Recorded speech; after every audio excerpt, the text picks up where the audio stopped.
시작합시다. 네. 황금독서클럽 회원 여러분 반갑습니다. 오늘 황금독서클럽 정기 모임을 지금부터 시작하겠습니다. 황금독서클럽 운영하실 이연수 소사님과 먼저 인사 나누겠습니다. 인사. 네, 반갑습니다. 반갑습니다. 네, 실질적으로 앞으로 이제 운영하실 이연수 소사님 바톤 터치하겠습니다. 네, 어쨌든 오늘 이렇게 저희가 그 황금독서 클럽이라는 주제로 저희가 이제 첫 모임을 하게 됐고요.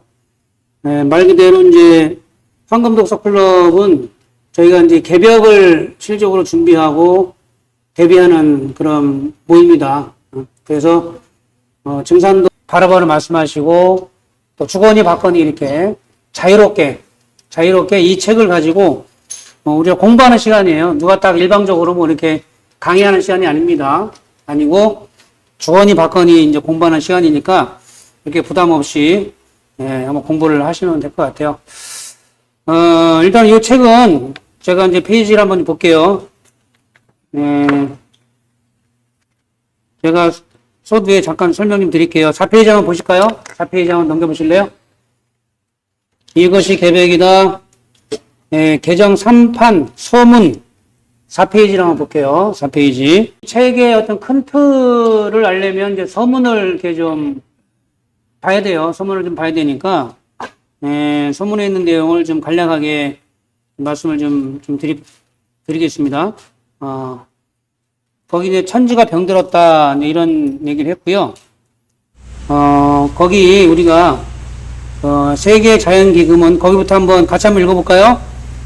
자, 세계 자연기금은 1970년부터 2018년 사이 야생동물 개체군의 규모 평균 69% 감소했다고 경정을 올린다. 식물이나 동물 등 다양한 종들이 사라지면 생태계 먹이사슬 최상단에 있는 인간의 생존도 위태로워진다.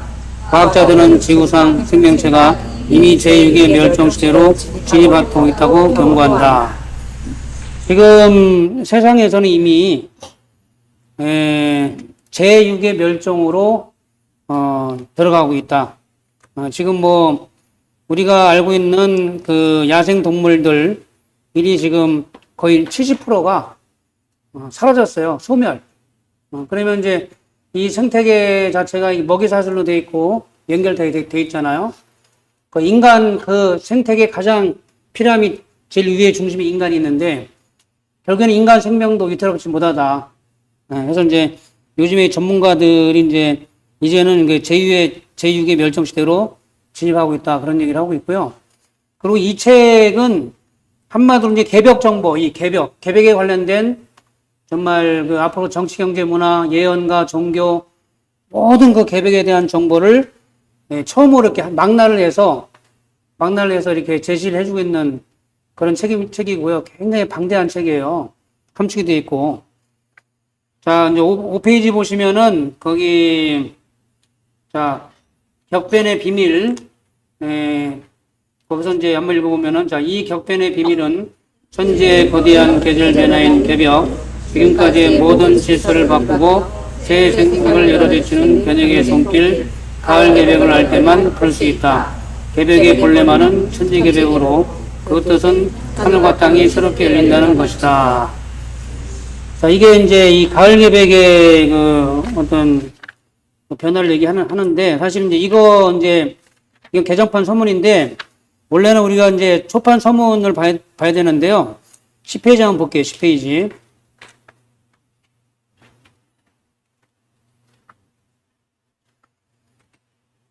자, 10페이지 보면은 이제 그 초판 서문이 나와 있고, 그 중간에 보시면은, 나는 애초에 이 책을 집필할 의도를 전혀 갖지 않았다. 다만 평소에 지금쯤에는 인류가 맞이하게 될, 같이 한번 읽어봐요. 비정한 운명에 대해 모든 의혹과 궁금증을 해소시킬 수 있는 서적이 나와줬으면 하는 은근한 기대감을 늘 가지고 있었다. 그런데 이제까지 출간된 인류의 종말 문제를 다른 책들은 대부분 단편적이며 같은 내용이 반복되고 또 잘 알지도 못하면서 인위적인 재주로 필린들을 짜맞추거나 들여박히는 창조적인 이야기들이 고작이었다. 자, 이제 이 책의 어떤 그 집필자의 의도가 이제 서문에 나와 있기 때문에 그 의도를 정확히 알아야 이 책의 어떤 그 성격을 알 수가 있는 거거든요. 그래서 이제 항상 이렇게 우리가 지금 인류가 맞이하고 있는 그런 비정한 운명, 항상 의혹, 궁금증, 이걸 항상 이렇게 해소시켜 줄 수 있는 책이 어떻게 보면은 단 하나의 책도 없다. 세상에 대한 뭐 종교서적이나 뭐 여러 가지 이 시대를 진단하는 엘리트들 여러 가지 얘기를 하고 있지만 종합적으로 이렇게 모든 궁금증, 지금 어떤 때에 와 있는지, 세상이 이제 어디로 가고 있는 건지, 개벽은 어떻게 오는 건지를 정확하게 그거를 얘기해 주는 책이 없었다는 거죠. 그래서 이거에 대한 항상 좀 그런 궁금증이 좀 있었고 해서 이제, 이 11페이지 보시면요. 작년에 이 저자가 우리 안경전 종사님께서 작년에 이제 82년도죠. 82년도. 그 11페이지 위에 보시면 81년도 대구 강연에 가셨다가 이제 마산의 한 신도를 처음으로 만나면서 어떤 그런 개벽에 대한 어떤 도담을 이렇게 나누시다가 뭐 태종도에 이제 이르러 가지고 많은 생각이 잠기시면서 거기 11페이지 거기 밑에서 7번째 줄 보시면 거기가 중요한 부분이에요. 이 개벽책이 나오게 된 계기가 거기 나와 있어요. 거기부터 같이 한번 읽어볼까요? 내가 이러한 인생에 지워지지 않는 추억 속에서 소성이고 있을 때였다. 첫 대면이었지만 그가 나에게 거듭 청하였던 본의의 목소리가 뒷전에 몰려왔다. 오늘의 세계에서 가장 중요한 문제가 되고 있는 인류의 종말 문제를 구체적으로 해명한 책자가 나와야 할 것 같은데 총정님이 한번 정리해보는 것이 어떻겠느냐 하는 것이었다. 이게 지금 오늘날 지금 가장 문제가 되고 있는 어떤 뭐 종말은 아니지만 종말에 관련된 문제, 세상에 대한 어떤 대변혁기, 터닝 포인트다, 뭐 정치, 경제, 문화 모든 게 지금 환경 문제도 그렇고요. 한계 상황이 와 있는데 그 문제를 구체적으로 해명한 단 한 권의 책자가 없다. 그래서 그거를 모든 걸 정리해가지고 내가 한번 좀 내봐야겠다. 그런 마음을 이제 갖고 이 개벽책을 집필을 하시게 된 거예요, 사실은. 우리 종사님께서. 그리고 이제 한 장 넘겨보시면,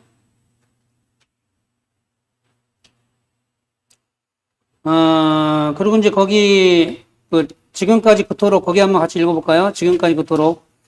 자, 지금까지 그토록 말이 많았던 인류의 종말에 대한 실상도 우주와 인간에 대한 이러한 총체적인 변곡의 틀을 모르고서는 다만 현상론적이고 피상적인 껍데기의 이야기에 불과할 뿐 궁극적으로 해명되지 않는다.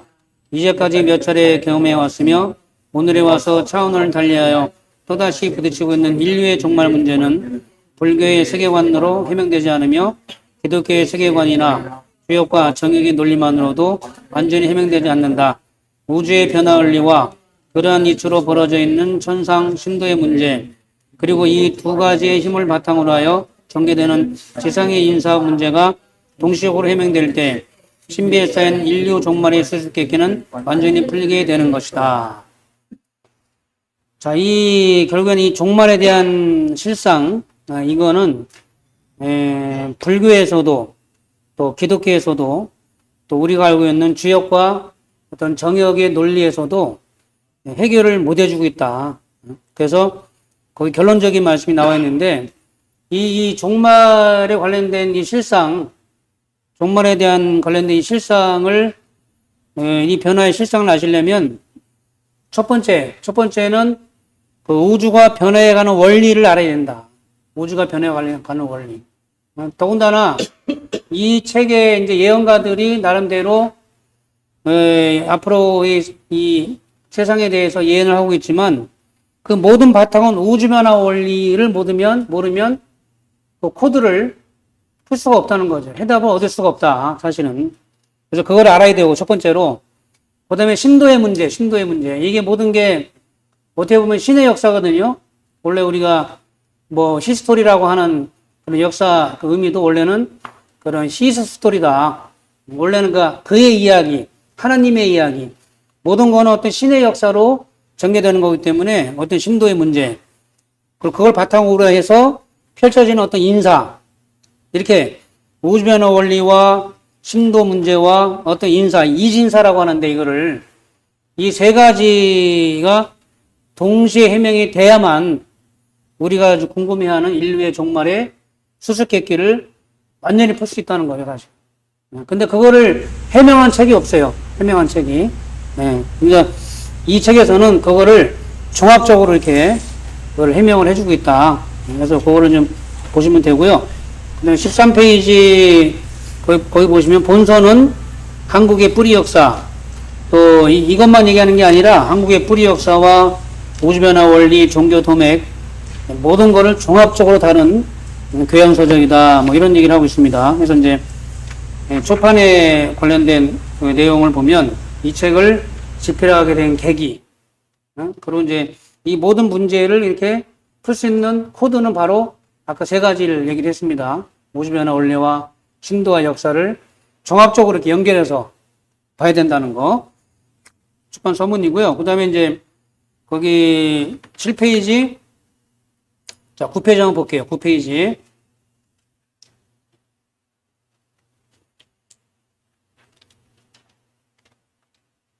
자, 9페이지 우리 송상인 보아님이 본서는 거기부터 여기까지 한번 읽어보실까요? 본서는 9페이지. 본서는 자연개벽, 문명개벽, 인간개벽이라는 3대 개벽을 주제로 한다. 본서 초판이 나온 지 어느덧 40년이 흘렀다. 이번 개정판의 상권에서는 예지자들의 선견을 대폭 보강하여 누구나 닥쳐오는 가을 대개벽을 확신할 수 있게 했다. 그리고 본서의 완결본, 개벽 실제 상황을 통해 실제 가을 개벽의 사건 전개를 제대로 인식하여 치밀하게 피난을 준비하고 무엇보다도 가을 개벽기에 3대 개벽의 목적을 성취할 수 있도록 인간 내면의 영적인 눈과 귀를 열어주는 무병장수 후천 조화 신선 도통 수행법을 공개했다. 후천 개벽 큰 가을에 폭풍우가 거세게 몰려오고 있다. 인류 모두는 새로운 몸, 새로운 영체를 만들어 한순간에 생사가 갈리는 개벽의 물결에 대비해야 한다. 이 책을 읽는 독자들이여, 이제 낡은 사고의 틀을 벗어버리고 지구촌이 한 가족이라는 인류애로 상생의 대도 진리의 빛을 마음속에 한가득 담으시기를 기원한다. 이 책의 큰 주제가 이렇게 나와 있습니다. 이 책은 본서는 말 그대로 개벽이 3대 개벽으로 와요. 자연개벽, 문명개벽, 인간개벽. 동시다발적으로 오기 때문에 이 3대 개벽을 주제로 한다, 주제로.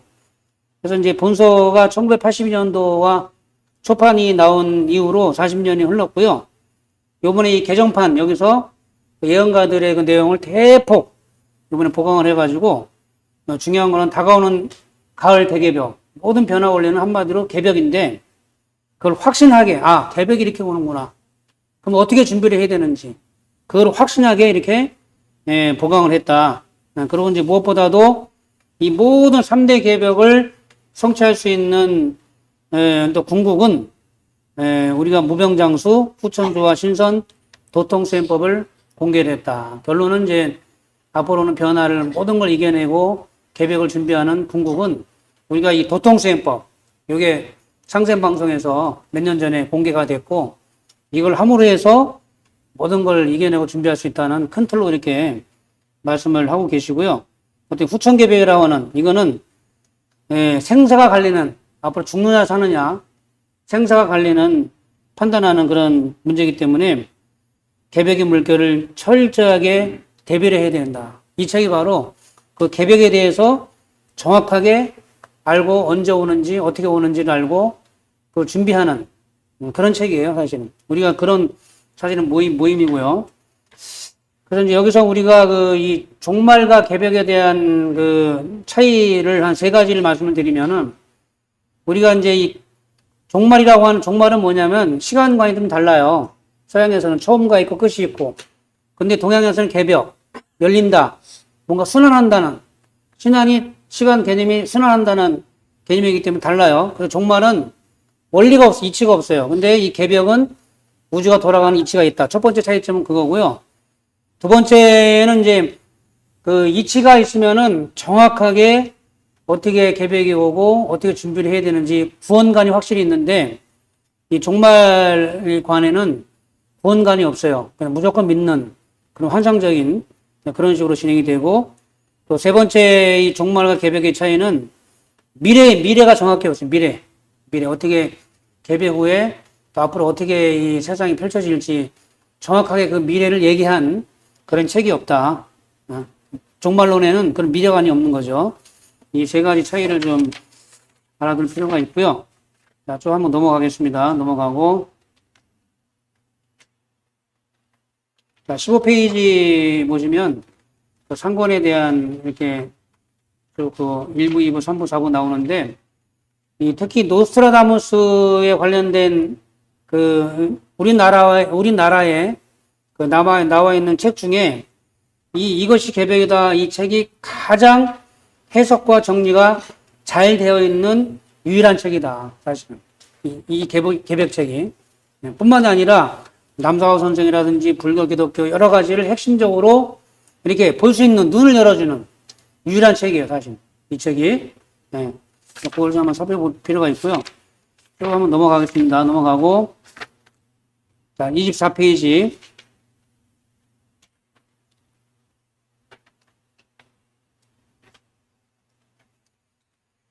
자, 1부에서는 이제, 거기, 노스트라다무스의 예언시, 거기부터, 우리, 김영배 소파님이 한번 좀 읽어봐 주실래요? 노스트라다무스의 예언시, 거기부터 알게 될 것이다. 그쪽에, 밑에까지. 한번 큰 소리로 한번 읽어봐 주세요. 1부에서는 노스트라다무스 예언의 핵심이라 할 수 있는 황금의 파티혼노와 헤이포즈, 1999 수의 진실, 공포의 대왕 신비, 그리고 그의 예언시에 가장 많이 흐르고 있는 7과 그의 수의 비밀 등이 해명될 것이며 이러한 내용은 남사고의 예언을 통해 더욱 구체적으로 밝혀질 것이다. 노스트라다무스의 예언시는 신비의 언어로 짜여 있다. 노스트라다무스는 아들 세자르에게 보내는 편지에서 온갖 변국이 일어나는 원인을 영원한 존재자에 의한 하늘의 운동에서 오는 것이기 때문에 예지 않은 신의 비밀을 일반적인 지식과는 다른 수준에서 보게 된다고 썼다. 남사고의 예언 가사 또한 하늘의 운동을 이치적으로 밝혀주는 철학적이고 신비한 언어로 가득하다. 우리는 여기에서 이러한 동서양 정신세계의 암호를 해독할 수 있는 유일한 장치가 동방의 역철학인 우주 변화의 법칙이라는 것을 알게 될 것이다. 예. 그러니까 이제 노스트라다무스 예언도 모든 그 변곡이 일어나는 그런 원인은 하늘의 운동에서 오는 것이다. 하늘의 운동, 천체의 변화를 얘기를 하고 있어요. 하늘의 운동을. 그러나 이제 이거는 그 동서양의 어떤 그 모든 그 암호를 풀 수 있는 그 역철학, 우주가 돌아가는 변화 원리를 모르면 그 하늘의 운동 원리를 몰라요. 그래서 노스트라다무스의 어떤 중요한 예언의 코드 핵심을 모르게 되어 있다는 거죠, 사실. 그래서 이제 이 책에서는 그거를 우주변화 원리 바탕으로 해서 그 가장 핵심이 되는 예언의 코드를 다 풀어놨다. 근데 그렇게 보시면 되고, 남사호 선생 예언도 마찬가지예요. 모든 그 예언을, 그 암호를 푸는 코드는 우주변화 원리에 있다. 그런 걸 좀 알 필요가 있고요. 25페이지 거기 보시면, 예언이랑 거기 우리 저 포정님 한번 읽어봐 주실래요? 거기 예언이랑 거기부터 거기 영능력자 거기까지 감시한다까지 한번 읽어봐 주세요. 예언이란 미래의 운명을 예고하는 것이다. 우주와 인간이 지금까지 걸어오면서 남긴 숱한 발자취는 시간의 흐름과 함께 모두 소멸하는 듯 보이지만 과거는 지금 이 한순간 속에 미래를 창조하는 엄청난 힘으로 잠재되어 있다. 아침에 눈을 뜨고 일어나면 인간은 자신이 꿈꾸는 미래를 향해 길을 떠난다. 인간은 꿈을 먹고 사는 영물이기에 언젠가는 우리가 밝게 될 미지의 울로를 탐색해보는 것도 의미 있는 일이리라. 인류 미래의 소식을 전해주는 예지자에게는 정말 큰 소리로 좀 해주세요. 네 유형이 있다. 첫째, 자연의 변화 원리를 대각한 철인. 둘째, 도통의 깊은 경지에서 미래를 그림같이 꿰뚫어보는 도통 군자와 성자. 셋째, 종교적 계시를 받아 미래를 내다보는 종교인. 넷째, 순수한 영적 감수성을 바탕으로 계시를 받아 미래를 투시하는 영능력자. 자, 이렇게 우리가 예언을 왜 알아야 되냐면은, 예언이라고 하는 거는 물론 맞을 수도 있고 안 맞을 수도 있어요. 그러나 여러 예언을 공부를 해보면 공통적인 게 나와요. 공통적인 게. 그렇기 때문에 공통적인 걸 예언했다고 하는 거는 분명히 온다는 거거든요. 이렇게.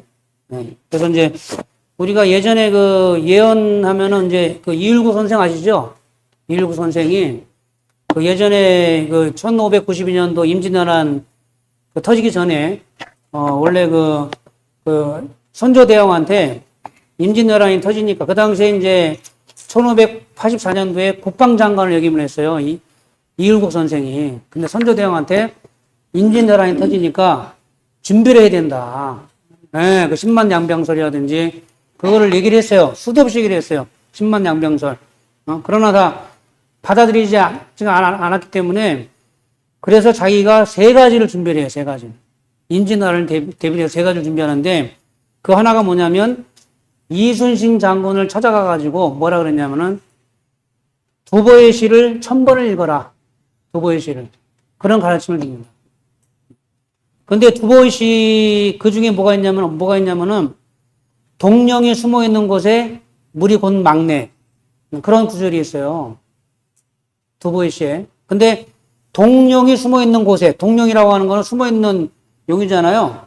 이거는 이제 숨어 있는 곳에 물이 막내. 이게 명랑해전을 대비하는 그런 말씀인데, 거기 저도 진도 거기 가봤는데, 거기 가보면은 명랑해전 그 중심에 가보면 물이 이렇게 역류를 해요. 역류를 하는데 어느 순간, 어느 시간 딱 되면은 물이 희한하게 막 이렇게 꼬여가지고 엄청난 소용돌이가 칩니다, 사실. 그 때가 있어요, 그 때가. 근데 정확하게 그거를 보고 준비를 한 거죠, 사실은. 물의 흐름과 그런 시간과 여러 가지 그런 그래서 대선하게 된 계기가 바로 이제 이순신 장군을 찾아가서 두보의 시를 1000번을 읽게 하라. 이런 가르침을 받들어서 계속 그거를 읽다 보니까 그런 해안이 열려가지고 준비를 하게 됐다. 또 하나는 이제 뭘 준비하냐면은 명나라 이제 이항복 선생한테 가가지고 그런 얘기를 했어요. 섭지 않는 울음에는 고춧가루 싼 주머니가 좋다. 그 얘기를 이율복 선생이 했습니다. 근데 그거는 어떤 의미냐면은 섭지 않는 울음이라고 하는 거는 그냥 감동스럽게 이렇게 우는 울음이 아니라 어설픈 이렇게 울음이죠. 고춧가루 싼 주머니가 좋다. 이거는 억지로 눈물을 흘려서 그 당시에 명나라 이여성을 눈물로 이렇게 맞이하게 하는 그런 시거든요. 이게 사실은. 그렇게 해서 이제 그걸 통해서 명나라 이여성을 눈물로 맞이하겠다. 그 3번째로 준비한 게 선조대왕의 피난을 준비해가지고 임진강 가보면은요. 파주에 하석정이라는 데가 있어요. 하석정. 파주 하석정. 거기다가 기름칠을 거기 종한테 매일 기름칠을 해라, 매일. 그래가지고 그 당시 임진왜란 때 이제 선조대왕이 피난을 가야 되는데 그 당시에 이제 궁궐까지 왔잖아요. 궁궐까지. 피난을 가야 되는데 밤이라 보이질 않았어요. 그때 이제 불을 지르는 거예요. 하석정에다가. 그거를 보고 배를 타고 이제 피난을 가게 됐죠. 평양 쪽으로. 그래서 살았어요. 그래서 이제 이렇게 이율복 선생이 임진왜란을 대비해서 3가지를 준비를 하게 했다. 이런 것처럼 예언이라고 하는 건 뭐냐면 이렇게 준비를 하게 하는 겁니다. 앞으로 오는 일을 정확하게 알고 준비를 하는 거예요. 준비. 그만큼 중요한 겁니다. 사실. 그래서 이 책에서는 이것처럼 앞으로 오는 이러이러한 변화가 있기 때문에 대비를 해야 한다는 거를 얘기를 해주고 있고요. 또 공통적으로 이렇게 다 예언과도 일치하는 부분이 있기 때문에 분명히 그거는 온다. 대비를 해야 한다. 그런 걸 우리가 좀 눈여겨봐야 될 그런 부분이고요. 이걸 좀 넘어가겠습니다. 넘어가면 아까 26페이지 보시면 자, 26페이지, 거기에 이제 그 예지자들이 밝혀놓은 예언 내용, 오늘 아까 이제 말씀드린 대로 우주의 변화 법칙에 의거할 때만 예언의 진실성을 올바르게 판단할 수 있다. 뭐 그런 얘기를 하고 있고, 또 인류의 문화유산 중 우주의 변화 법칙을 논리적으로 파헤칠 수 있는 유일한 책인 역철학, 또 증산도를 바탕으로 암호를 풀어보려고 한다. 뭐 이런 얘기. 그리고 이제 어떤 그런 거 한번 눈여겨 좀 보실 필요가 있고요. 그 다음에 이제 28페이지 한번 보겠습니다. 28페이지.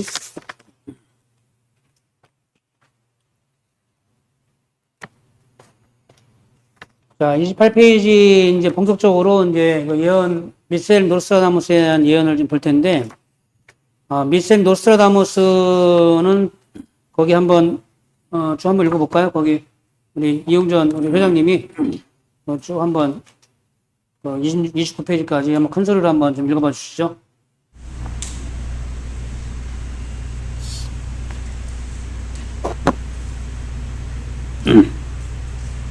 미셸 노스트라다무스. 무서운 전쟁이 서양에서 준비되면 다음 해는 돌림병이 찾아오리라. 너무도 두려워하리라. 젊은이도 늙은이도 동물도. 1. 달빛 아래에서 쓴 미래의 서사시 백시선. 미셸 노스트라다무스는 프랑스의 프로방스 지방 생헤미에서 태어났다. 본명인 미셸 드 노스트르담은 성모 마리아의 대리자 천사장이라는 뜻이다. 이후의 성을 라틴어 노스트라다무스로 바꾸었다. 이 위대한 예지자는 어린 시절부터 여러 학문에 정통했던 조부와 외조부에게서 다방면의 고급 지식을 전수받았다.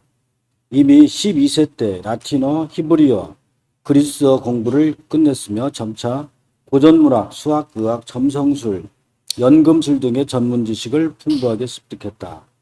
성장하여 아비뇽에서 철학과 법학을, 몽펠리에 대학에서 의학을 공부했으며 졸업 후 그곳에서 3년 동안 교수로 있었다. 그러나 불행하게도 결혼한 지 3년째 되던 해에 당시 프랑스를 휩쓸던 흑사병으로 사랑하는 아내와 자식을 모두 잃고 말았다. 흑사병으로부터 수많은 생명을 건져냈던 그였지만 정작 자신의 가족을 구하는 데는 무기력했던 것이다. 이후 44세가 되던 1547년에 남프랑스의 살롱 드 프로방스라는 마을에서 한 부유한 미만인과 재혼하여 아들 세자를 낳았다. 한번 자식을 잃은 뼈아픈 상처 때문인지 그는 세자르도 몹시 사랑했다. 노스트라다무스는 의사의 업을 그만두고 자신이 비밀의 방이라 부르는 컴컴한 서재에서 스스로 미래로 가는 통로라고 이름 붙인 검은 거울을 통해 하늘의 소리를 들으며 예언서 백시선을 집필하기 시작했다. 당시 그의 예언시를 읽고 누구보다도 열광한 사람들은 프랑스의 상류층이었다. 특히 프랑스 국왕 앙리 2세의 왕비 까트힌느는 자신의 사망과 가문의 운명에 대한 예언에 충격받고 1556년에 노스트라다무스를 궁중으로 불러 왕가의 운세 판단을 맡겼다. 그러나 노스트라다무스는 위선과 음모로 가득 찬 궁중 생활에 혐오를 느끼고 살롱으로 돌아와 1558년 초부터 백시선의 마지막 부분을 집필했다. 12권으로 된 이 결정판은 그가 죽은 지 2년 후에 출판되었다. 그는 1566년 7월 2일 세상을 떠났지만 그의 예언은 백시선 속에 남아 지금까지도 온 세상을 전율케 하고 있다. 오랜 작업 끝에 완성된 백시선에는 이 책 속에 세계의 미래가 모두 담겨 있다라고 친구들에게 말한 그대로 문명의 발전 모습과 전 인류를 파멸로 몰고 가는 무시무시한 전쟁, 그리고 그 끝에 찾아올 혹독한 기아와 전염병으로 인한 지구 종말의 영상이 파노라마처럼 펼쳐져 있다. 여기까지요. 우리가 이제 같이 우리가 책을 읽으면서 또 이제 궁금한 점 있으시면 바로바로 말씀하세요. 바로바로 말씀하시고 또 자유롭게 이제 우리가 서로가 이제 얘기도 해주면서 정리하고 공부하는 시간이니까요. 부담 없이 바로바로 그냥 궁금한 거 있으시면은 얘기를 좀 해주세요. 이 미셀 노스트라다무스는 이제 이분이 사실은 이제 조부와 외조부한테 이제 어렸을 때부터 공부를 했는데 특히 이제 외조부한테 어렸을 때 수리학, 천문학, 이런 걸 공부를 하셨어요. 그래가지고, 이 우주변화 원리, 서양에서 얘기하는, 우리 동양에서 얘기하는 우주변화 원리, 그걸 공부를 많이 하신 분이에요. 천문학, 수리학 공부를 하셨기 때문에. 그래서 이분의 어떤 예언의 그 바탕에는 우주변화 원리의 코드가 다 숨어 있다. 그래서 이걸 모르면은 못 풀어요. 핵심을 해석을 못 하게 되어 있습니다. 사실은. 그리고 이제 이분이 이제 우리가 영적 능력을 갖게 된 결정적인 계기가 있는데, 그게 뭐냐면 이분이 그 당시에 이제 프랑스를 휩쓸었던 흑사병. 이게 자기가 의사였어요, 의사였는데, 그때 자기가 결혼한 지 3년째에 자기 사랑하는 아내와 자식을 다 흑사병으로 잃고 마는 거예요. 그러니까 얼마나 충격이 컸겠습니까? 자기가 의사인데도 수많은 생명을 건졌지만 자기 자신은, 가족들은 건져내지 못한 겁니다. 거기에서 엄청난 충격을 받고 이분이 10년 동안 그냥 의사 때려치고 방랑생활 해, 방랑생활. 10년 동안. 그러면서 이제 자기 종교도 개종을 하게 됩니다, 개종. 원래는 이분이 유대교를 믿었어요. 유대교를 믿었는데, 나중에 기독교로 개종을 하게 됩니다. 그러면서 이제 어쨌든 간에, 이분이 이제 그 예언을 이제 하게 된 계기는, 영적 능력을 갖게 된 계기는 이러한 인생의 고통과 고뇌를 통해서 어떤 하늘의 어떤 계시를 얻게 되면서 이분이 예언을 하게 됐다. 그리고 이제 거기 44세에 이제 재혼을 해가지고 아들 세자를 낳고요. 거기서 이제 자기가 뼈아픈 상처가 있었기 때문에 아들을 몹시 사랑했고, 그리고 이제 이분이 이제 의사업을 그만두고 비밀의 방이라고 부르는 데 가서, 자기가 이제 예언서를 집필하게 되는데, 그 백시서는 그 밑에, 29페이지 밑에 보시면, 본래 12권의 책으로 되어 있어요. 12권. 근데 이거는 1권부터 이제 뭐 2권, 3권 이렇게 되어 있는데, 한 권당 100편. 4행시로 되어 있어요. 보통 4행시인데, 100편이 되어 있어요. 100편. 한 권당 100편. 그러면 12권이니까 거의 1200편이겠죠. 그리고 이제, 다 사라지고 나머지 1000편만 현재까지 이제 전해 내려오고, 번역이 되어 오고 있고요. 그리고 이분의 어떤 예언은 서양에서는 아주 이제 프랑스 국립도서관에 이분의 시가 이렇게 소장이 되어 있고, 이분에 대해서 시비를 거는 사람이 아직까지 없어요.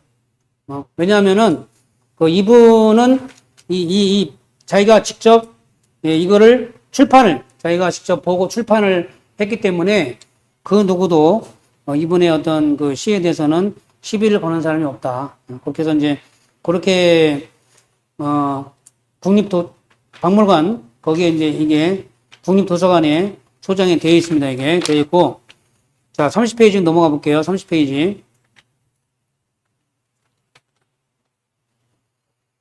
자, 그리고 이제 이분의 또 다른 예언이 또 뭐가 있냐면은 그림 예언이라는 게 있어요. 그림 예언.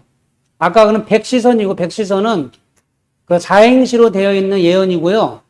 또 다른 예언은 그 밑에 그림 나와 있잖아요.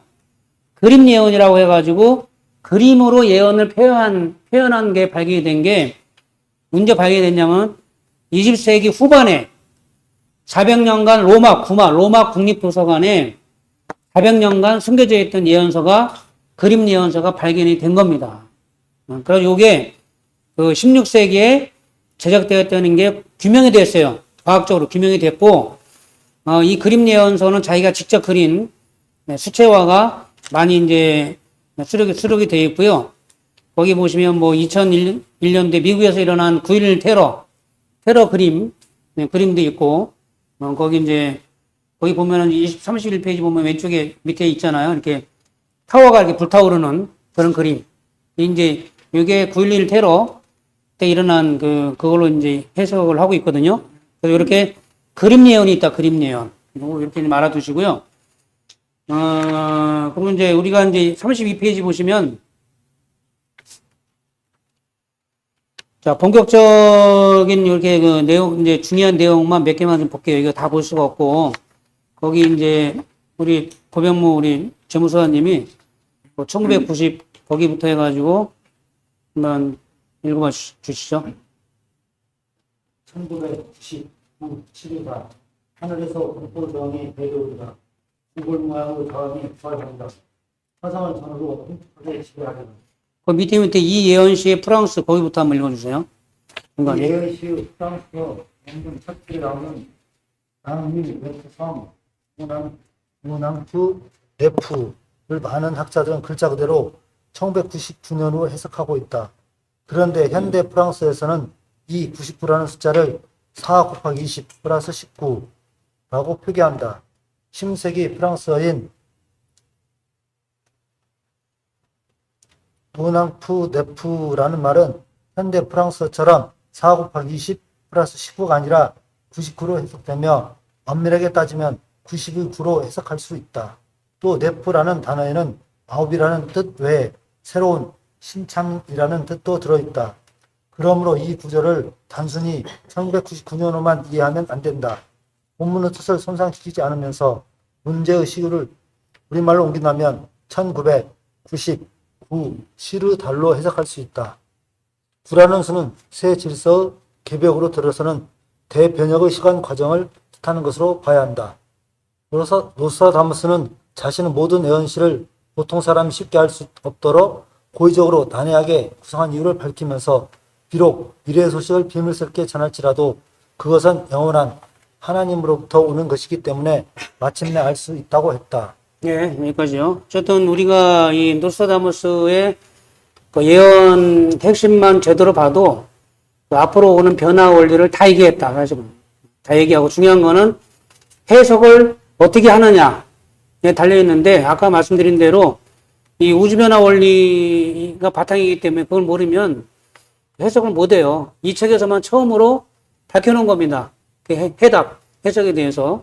그래서 이제 우리가 그 유명한 이제 1900에 90에 9에 7 이거는 1999년 뭐 7월 달에 종말이 온다는 얘기가 아니고 이거는 고도벤이 자기가 이렇게 해석을 한 거고요. 원래 원문에는 1999년이라는 원문은 따로 있고요. 원래 이 표현대로 한다면, 원문대로 한다면 1900에 90에 9에 7이다. 그래서 이제 9를 강조한 거죠. 9와 7을 강조한 것이다. 9와 7을 강조한 것이다. 그래서 이제 9라고 하는 거는 이제 동양 철학에서는 어떤 작용의 끝수, 작용의 끝수를 9라고 해요. 9. 그리고 7은 뭐냐면 분열의 끝이다. 분열의 끝수. 그래서 우리가 이 9와 7을 같이 강조를 했다고 하는 거는 어떤 가장 어떤 분열과 어떤 대립, 어떤 우리가 쉽게 얘기해서 어떤 선천의 끝, 분열의 끝, 그 어떤 그 큰 틀로서 상징적으로 얘기를 하고 있는 거고 아직까지도 진행 중인 거죠. 아직까지도. 그래서 이거는 잘못된 해석을 우리가 알고 있었던 거. 원래 해석은 그게 아니다. 그걸 분명하게 말씀드리고 이 책에서만 정확하게 그에 대한 얘기가 나와 있습니다. 자, 우리 한정훈 소사님이 나는 거기부터 해가지고 밑에까지 한번 읽어봐 주실래요? 나는 세상의 불리함 때문에 입을 다물고 나의 저작을 포기하려고도 했었다. 그것은 이 시대의 불의만이 아니라 더 많게는 다가올 시대의 불의 때문이었다. 여러 정부와 종파, 국가들이 지금과는 완전히 달라질 것이기 때문이다.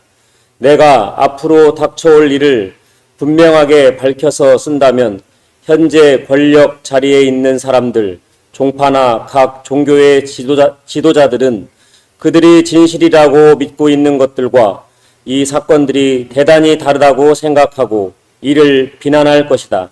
이러한 이유 때문에 나는 미래에 일어날 사건들을 그대로 기록하지 못하고 비밀스럽게 수수께끼처럼 묘사할 수밖에 없었다.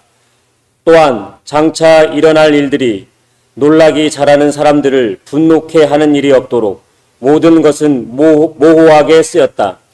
그래서 학자나 현인, 권력자나 왕들은 이해하지 못하고 보잘것없고 겸손한 사람들이 이해할 수 있도록 하였다. 또한 영원한 하나님으로부터 예언적인 직감의 능력을 부여받은 예언자들도 이를 이해할 것이며 이러한 예언의 직감에 의해서 사람들은 먼 앞날의 일들을 알게 될 것이다.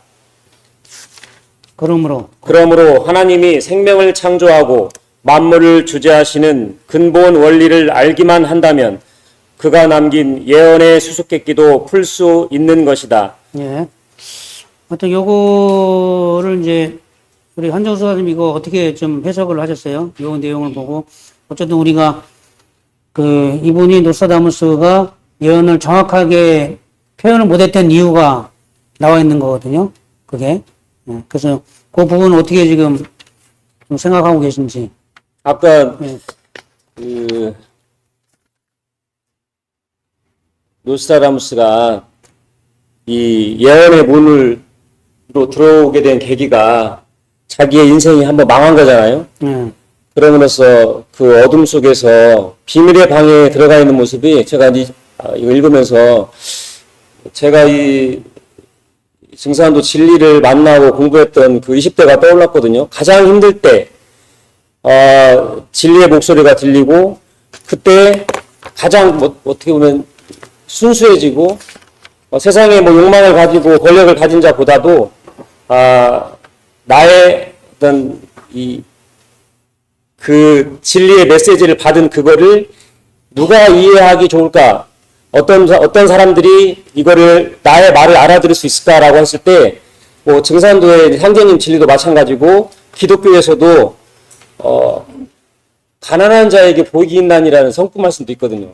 이게 어떻게 느꼈냐면 가장 지금 인간 세상에 살면서 가장 권력도 없고 가장 가난하고 가장 정신적으로 어렵고 이런 사람들이 나의 예언을 이해하고 그 사람들이 나의 예언에 귀 기울이고 한다면 그 사람들이 앞으로 오는 새로운 시대의 주인공이 될 수 있다라는 뭐 그런 생각. 맞습니다. 하여튼 이게 우리 도전 말씀에도 보면은 가난하고 약하고 어리석고 병든 사람이 내 사람이다. 그런 말씀이 있어요. 이렇게 권력이 있고 돈이 많고 그런 사람들이 어찌 나를 생각할 겨를이 있으리요. 이런 말씀이 있습니다. 그래서 이거는 이분이 그 예언은 누가 해석할 수 있냐면 이분도 얘기 이렇게 했어요.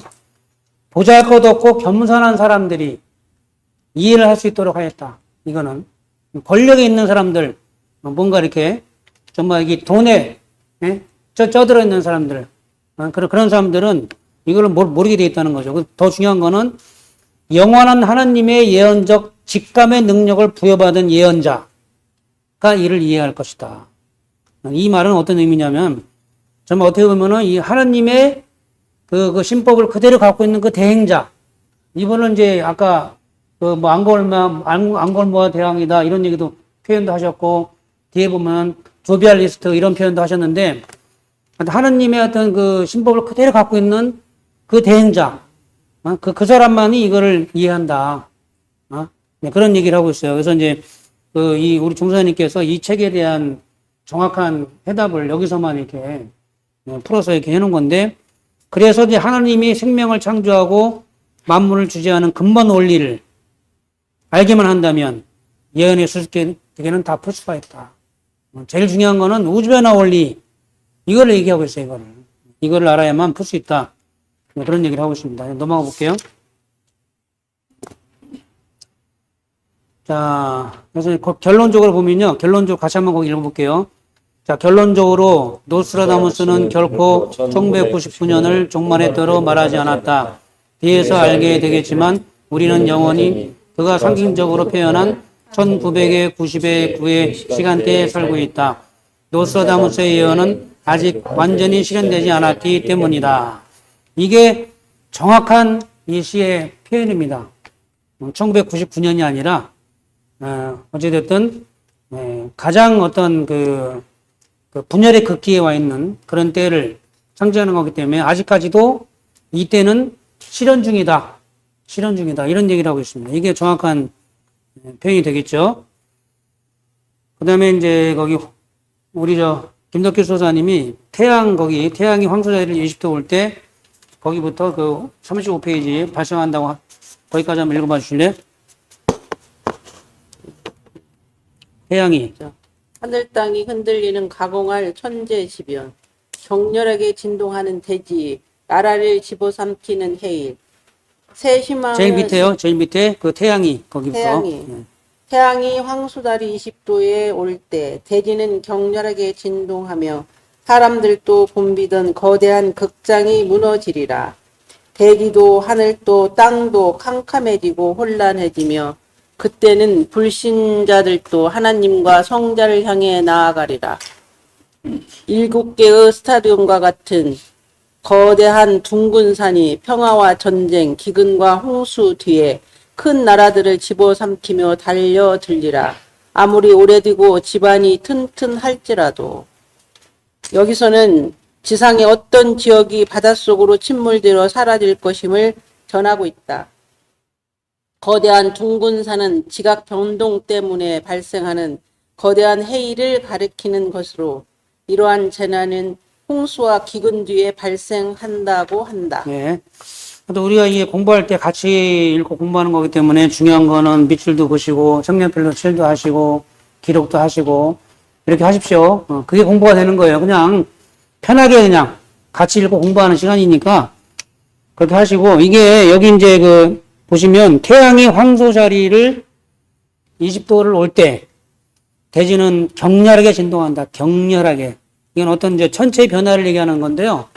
우리식으로 말하면 지축이 앞으로 이동이 되는, 예, 그런 걸 얘기를 하고 있고요. 그 다음에 7개의 이제 스타디움과 같은 거대한 둥근 산, 이거는 그 지각 변동이 되면은 말 그대로 바다가 산이 되고 산이 바다가 되는 대격변, 또 지축이 이게 삐뚤어져 있는 게 이게 궤도 이동이 된다. 탁 서게 되면 전 세계의 그 50%는 즉사한다. 뭐 예전에 우리 태사부님께서 지축이 정리되면은 그 순간 50%는 다 죽는다 그랬어요. 50%는. 근데 그때 이제 그 7개의 스타디움과 같은 거대한 둥근 산은 이렇게 해일, 쓰나미.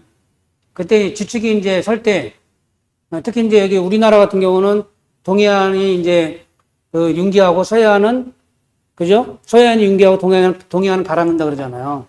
그랬을 때 일본이 가라앉을 때 쓰나미가 500m 되는 쓰나미가 와요. 산처럼. 그런 쓰나미가. 그런 거를 이제 표현한 거거든요. 그러면서 큰 나라들을 다 집어삼키면서 달려든다. 그러니까 이분이 얼마나 이렇게 예언, 그 당시에 개벽 상황을 정확히 봤냐. 이렇게.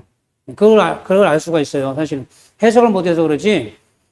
그리고 이제 왜 태양이 황소 자리에 머무는 기간을 얘기했냐면, 원래 4월 20일부터 5월 20일까지라고 되어 있잖아요. 우리가 도전 말씀에 금년 운수가 명년 4월까지 간다는 말씀도 있고, 또 지기금지 4월 내라는 말씀이 있어요. 4월. 우리가 그 개벽이 되는 그 어떤 비밀, 그 때가 바로 어떤 4월. 4월하고 관련이 있다. 4월하고 관련이 있다. 그런 걸 알 수가 있어요. 그래서 우리가 예언을 이제 공부할 때 이것저것 같이 공부를 해야 이렇게 정리가 되는 거예요. 정리가 이렇게. 아, 그렇구나. 이렇게. 그런 걸 알 수가 있습니다. 그다음에 그 35페이지 보시면 달의 새로운 그 순환주기, 이거는 이제 송정환 수호사님이 한번 거기 뒤에까지 한번 좀 읽어봐 주시겠어요? 35페이지 얼마나 큰 손실인가, 거기부터 뒤에 요동치지 않겠는가, 거기까지요.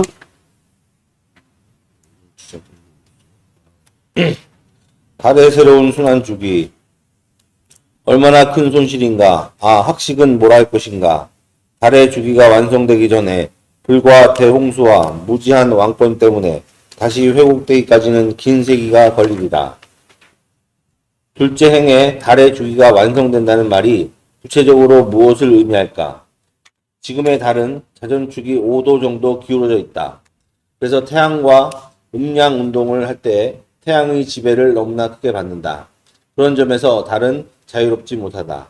달의 주기가 완성된다는 말은 천지일월에 대변혁이 일어나 태양과 음양의 균형을 이룬 달의 새로운 주기가 시작된다는 것을 암시한다. 그러한 대변혁이 생기기 위해서는 어떠한 변화가 일어나야 할 것인가? 상식적으로 생각해도 당연히 달의 공전 궤도가 바뀌어야 할 것이다. 후술하겠지만 머지않은 장래에 지구 자전축까지 흔들리는 천지의 대격변이 일어나는데 어찌 달인들 요동치지 않겠는가? 예, 여기까지요. 송정환 수호사님이 요걸 어떻게 지금 그 설명 좀 해주실까요? 요거 달의 주기가 완성된다는 그 말을, 그 물론 나와 있지만은 정리 좀 해봐 주실래요? 네, 그래서 달의 주기가 완성된다는 것은 여기 책 본문에서는 음양의 그 완성으로 표현하고 있는데요. 우리가 살고 있는 지금의 세상은 양의 기운이 주도하는, 태양과 달로 표현하면 태양 기운이 주도하는 그런 세상이지만, 앞으로 이제 달의 주기가 완성된다는 것은 음인 달이 제자리를 잡는 그런 시대가 온다라는 말씀인 것이고, 우리 도전의 말씀으로 한다면 정음정양의 세상이 온다라고 할 수 있겠습니다. 네, 이제 달에 우리가 이제 그동안에 살았던 세상은 삼양이음이다 해가지고 음과 양이 참이고 음이 둘이에요. 그러니까 음과 양이 불평등이에요. 남자 여자가 불평등 항상 삼각시되고 그러다 보니까 항상 달이 이제 2고 양이 3이니까 달이 항상 이렇게 약하죠. 어떻게 보면 그 달의 주기가 완성된다는 말은 정음정양 앞으로 정음정양 시대가 개벽 후에 온다. 그런 어떤 그 변화의 주기를 얘기하는 건데, 이거 뭐 정확하게 어떤 이런 것까지 다 얘기를 하고 있습니다. 지금 하고 있고, 거기 37페이지, 거기 우리 조윤정 소장님이 그 대홍수를 거기부터 뒤흔들림다까지 한번 읽어봐 주시죠. 대홍수를 전후하여 많은 지역에서 비가 적게 올 것이다. 하늘에는 수많은 불덩어리와 뜨겁게 불타오르는 돌들이 떨어질 것이며 모든 것은 불로 파괴될 것이다. 이 모든 것은 최후의 대재난 이전에 갑작스럽게 일어날 것이다. 이는 화성의 운행 주기와 관계가 있다. 그러나 어떤 별들은 여러 해 동안 보병궁 자리에 모여들 것이며 다른 별들은 더 오랜 기간 동안 계자리에 모여들어 한동안 지속될 것이다. 노스트라다무스는 물에 이어 불에 의한 파괴가 일어날 것이라 경고하고 있다. 이 모든 것은 최후의 대재난 직전에 일어난다고 했다. 그렇다면 이 최후의 대재난이란 구체적으로 무엇을 말하는 것일까? 지구의 중심에서 심각한 불이 일어나 새로운 도시 주변을 뒤흔들리라. 이 예언시도 여기까지요. 여기서 지구에 심각한 불이 일어나 새로운 도시를 주변을 흔들 것이다. 지구 중심에서 심각한 불이 일어난다는 거. 이거는 뭘 얘기하는 걸까요? 이거는 뭘 상징하는 거죠? 이거를 어떻게 해석을 해야 되겠습니까? 조윤정 부장님. 지금 우리가 우주 인륜으로 봤을 때는 여름철이잖아요. 그래서 여름철에 화기운을 말하는 것이 아닐까 그런 생각이 드는데. 그렇죠. 여름철 화기운도 되는 거고. 그리고 또 지금 현상적으로는 지구 온난화로 해서 더워지고 이상 기후가 나타나고 있잖아요. 네, 그런 것도 말하는 것 같고 그렇습니다. 네, 맞습니다. 그다음에 거기 다음 페이지 넘어가면 38페이지 보시면 그에 대한 이제 얘기가 나오는데 그 정역에 보면은 2077이라 그래가지고 2077 정역에 거기 그 도표에 보면 2077이라고 나오는데 이게 27화는 27화잖아요. 화. 그 이제 그 화가 이제 그 중앙에 있는데 그 김윤 선생이 뭐라 그러냐면은 일부 능해요. 수조 남천하고 수석 북치다 이런 얘기를 했어요. 수조 남천. 이게 남쪽에서는 물이 불어나고 북쪽에서는 이렇게 그 뭐라 그럽니까? 북쪽에서는 물이 녹아가지고 남쪽에서는 불어난다 그런 얘기예요. 수조 남천, 남쪽에서는 물이 불어나고 수석 북치, 북쪽에서는 이게 물이 녹아가지고 이렇게 마르다. 이게 북빙하가 녹는 거를 얘기를 했어요. 북빙하가 녹는다.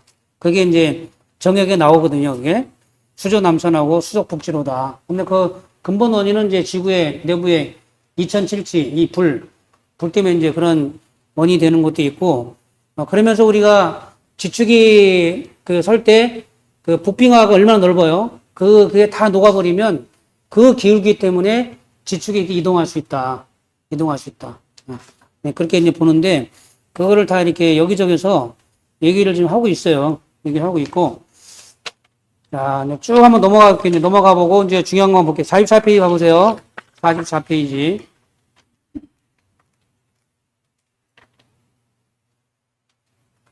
자, 그거 이제, 조윤정 포장님 옆에 계신 분, 인사 좀 어떻게. 네, 저 성기영입니다. 익산에서 왔습니다. 예, 기용이요. 아, 성자, 기자, 용자 쌤이요? 네. 그 오늘 어떻게 참석하게 되셨죠? 아, 여기 순상 듣고, 김영기. 네. 그 예전에 뭐 어떻게 뭐 상생방송이랑 좀 보셨나요? 예, 제가 뭐 많이는 모르고요. 조금, 아, 선배 따라서 조금 들었습니다. 네, 알겠습니다. 예. 자, 오늘 이렇게 쭉 한번 이렇게 공부를 좀 이렇게 돌아가면서 해보셨는데, 지금 어떠세요? 좀 어려우세요? 어떠세요? 예, 뭐 설명을 잘 해주셔가지고요. 네. 어렵긴 어려운데, 예. 예, 느낌에는 좀 와닿습니다. 공부가 좀 되시죠, 그래도? 예. 네. 자, 알겠습니다. 거기 우리 양철호 소사님이 그 44페이지, 거기 그 시하고요. 네, 그리고 이제 동양의 삼국철학 거기부터 45페이지, 그 위에 부분까지 한번 읽어주세요. 44페이지. 일곱 번째 큰 수가 다 돌고 나면 대학살의 시대가 도래하리라. 그것은 큰 천년에서 그리 먼 일은 아니다. 그때는 죽은 자들이 무덤에서 나오리라. 일곱 번째 큰 수가 다 돌았을 때 우주에 대학살 사건이 일어난다고 한 이 불가사의한 말이 의미하는 바는 도대체 무엇일까? 물론 어떤 특정한 해나 달을 암시하는 말도 아니며 우리가 흔히 쓰는 숫자 7을 의미하는 것도 아니다. 왜냐하면 단순한 7이 아니라 일곱 번째 큰 수라고 하였기 때문이다. 또한 다 돌았을 때라는 말은 순환이 큰 주기성이 종결된 상태를 암시하고 있다. 즉 노스트라다무스는 일곱 번째 큰 수가 다 돌고 나면이라는 이해하기 어려운 시구절을 통해 이제까지 서구에서는 깨닫지 못했던 우주 순환의 주기에 대한 심오한 내용을 암시하고 있는 것이다. 동양의 상수 철학으로 보면 1에서 10까지의 자연수는 각각 천지의 주기적 변화의 특정 단계를 나타낸다. 그 중에서도 7이라는 수는 분열과 통일을 반복하며 천지를 잡아 돌리는 조화 기운이 전반기 분열 운동의 극점에 다다른 상태를 말한다. 그러므로 일곱 번째 큰 수가 다 돌고 나면의 정확한 의미는 우주 생명이 순환하는 주기 중에서 전반기 과정, 즉 사람이 처음 생겨난 이후 문명을 발전시키는 전반기 분열 과정을 끝마치고 후반기 통일, 완성 과정으로 대전환하는 때를 말하는 것이다.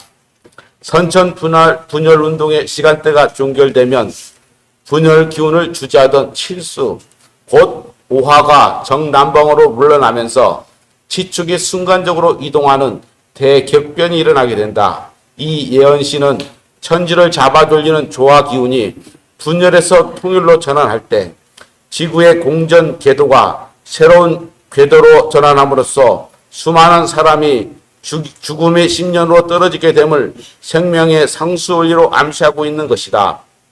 그리고 그때는 죽은 자들의 무덤에서 나오리라는 구절을 보면 이 변국이 지상의 인간에게만 영향을 미치는 것이 아니라 천상의 영계에도 직결되는 대이변이라는 것을 짐작하게 된다.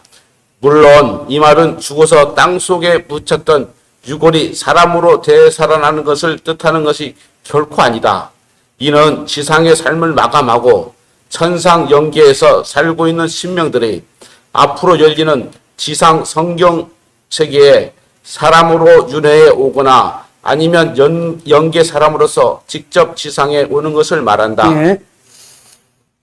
우리가 참 여러 가지 이런 공부를 통해서 개벽의 실체를 정확히 알고 정확히 알아야만 우리가 대비를 할 수 있기 때문에 우리가 공부를 하는 겁니다. 그래서 우리가 이렇게 하나하나 이제 공부를 하다 보면 그 정확히 알고 정리가 되거든요, 사실은. 근데 여기 지금 대표적인 노스트라다무스의 시인데 그 45페이지 그 위에 거기에 다 나와 있어요. 그러니까 7 번째 수가 큰 수가 다 돌고 나면 이거는 7이라고 하는 수는 동양 철학에서는 이 분열의 끝수란 말이에요. 분열의 끝수. 7을 표현하기 때문에 7번째 큰 수가 다 돈다고 하는 것은 이게 뭐예요? 이게 어떻게 보면 이게 선천의 끝에서 후천으로 넘어가는 그 변화의 어떤 그 경계. 그거를 얘기하는 거거든요. 그래서 이제 우리가 우주변화 원리 보면 이 좌측의 의미, 진사 의미 할 때 5가 이제 물러나잖아, 이렇게. 우리가, 미치고 자빠진다. 그런 말씀 있잖아요. 미치고 자빠진다. 그런 말씀처럼, 이게 그 5가 이제 정남방으로 물러나면서 지축이 순간 이동하는 대격변을 얘기하는 거다. 쉽게 얘기해서 지구의 공전 궤도가 새로운 궤도로 전환하는 그거를 7번째 큰 수가 다 돌고 나면 그거에 대한 표현이 해석이 그겁니다.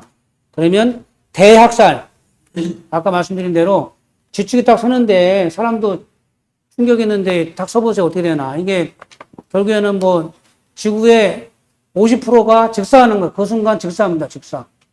이게 딱 서는 순간.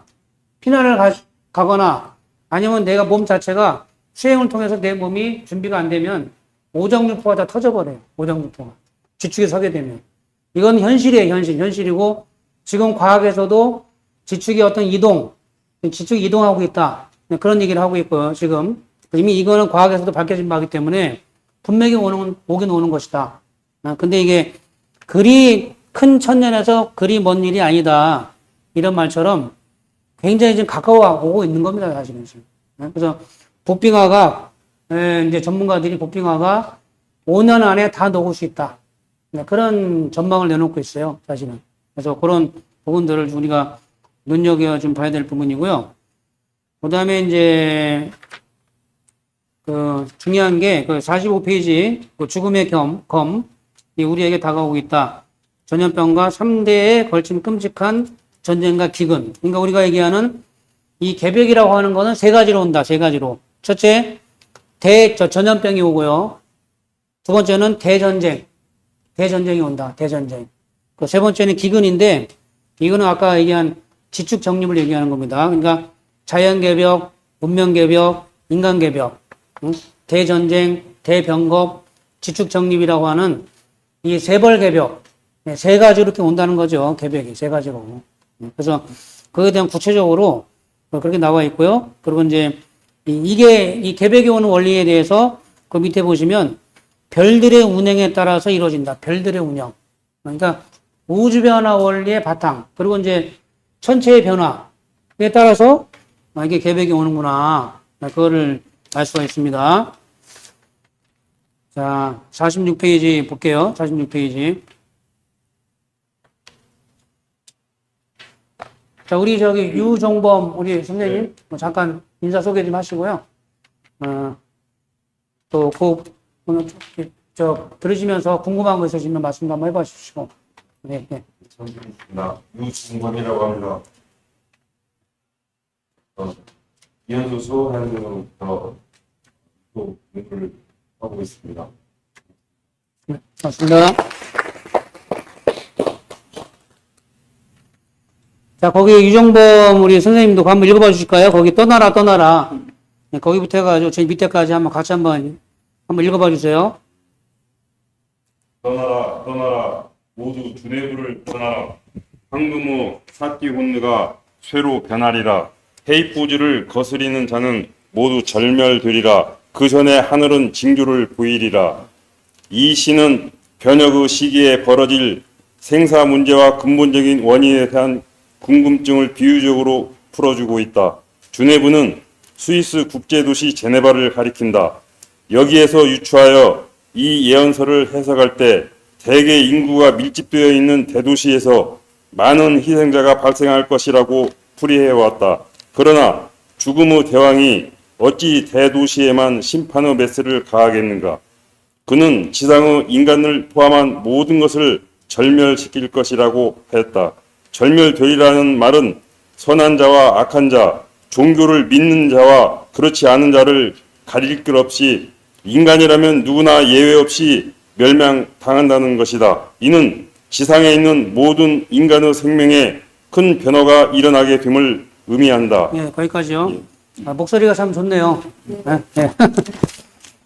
자, 이게 여기 이 노스트라다무스의 가장 핵심적인 그런 시예요. 사실은 거기 보시면 떠나라. 주네프는 이제 스위스를 얘기하는 건데 앞으로 이제 스위스뿐만이 아니라 다 떠나야 되는 피난 가는 상황이 와요. 앞으로 피난. 거기 뭐 스위스뿐만이 아니라 일본도 앞으로 가라앉는다 그러죠. 주변에 여러 가지 등등 상황을 보면 피난 가는 일들이 생깁니다, 앞으로. 근데 그 원인이 뭐냐면은 황금의 사르트누스. 그러니까 사티누스라고 하는 거는 뭐냐면 이거는 그 토성을 얘기해요, 토성. 토성. 거기 이제 47페이지 거기 밑에 보시면 사티누는 토성을 얘기한다, 토. 그러니까 이 토가, 황금의 토가 쇠로 변한다. 이 말은 동양 철학에 보면은 토생금이라고 돼요. 토생금.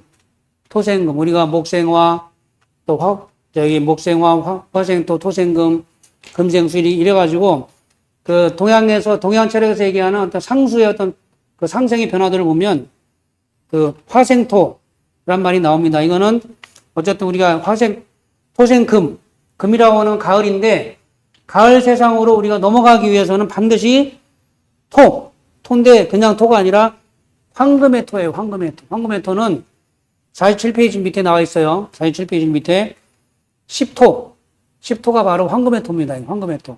10토를 얘기한다고, 10토. 이거는 이제 우리가 앞으로 이 토의 주관자이신 상계님께서 인간으로 오시는데 그분을 만나야만 이번에 가을 세상으로 넘어간다. 그거를 얘기하는 거거든요, 사실은. 가장 핵심적인 거를 얘기를 하고 있어요. 그리고 헤이포즈를 거스르는 자는 모두 절멸된다. 헤이포즈라고 하는 말은 거기 좀 48페이지 볼게요. 48페이지. 48페이지 보시면 헤이포즈는 어떤 서풍을 얘기합니다. 서풍. 우리가 우리식으로 말하면 서신사명을 얘기합니다. 서신사명. 헤이포즈는. 그래서 헤이포즈를 거스르는 자는 모두 절멸된다. 그러니까 이제 앞으로 가을바람이 불면 낙엽이 지면서 열매를 맺잖아요. 그죠? 가을바람이 불면. 그렇듯이 앞으로 우주의 가을철이 지금 다가오고 있는데 이 앞으로 이 가을 개백이라고 하는 건 서풍이에요. 서풍인데 결정적으로 이제 개백이 오기 전에 어떤 서신사명이 들어와가지고 대변곡과 어떤 대전쟁과 지축정립이라고 하는 이 세 가지 어떤 그런 바람으로서 개백이 오고 그거를 준비하지 않으면 다 절멸이 된다. 그런 의미입니다. 자, 이제 마무리를 해야 될 것 같은데요. 오른쪽에 계신 분,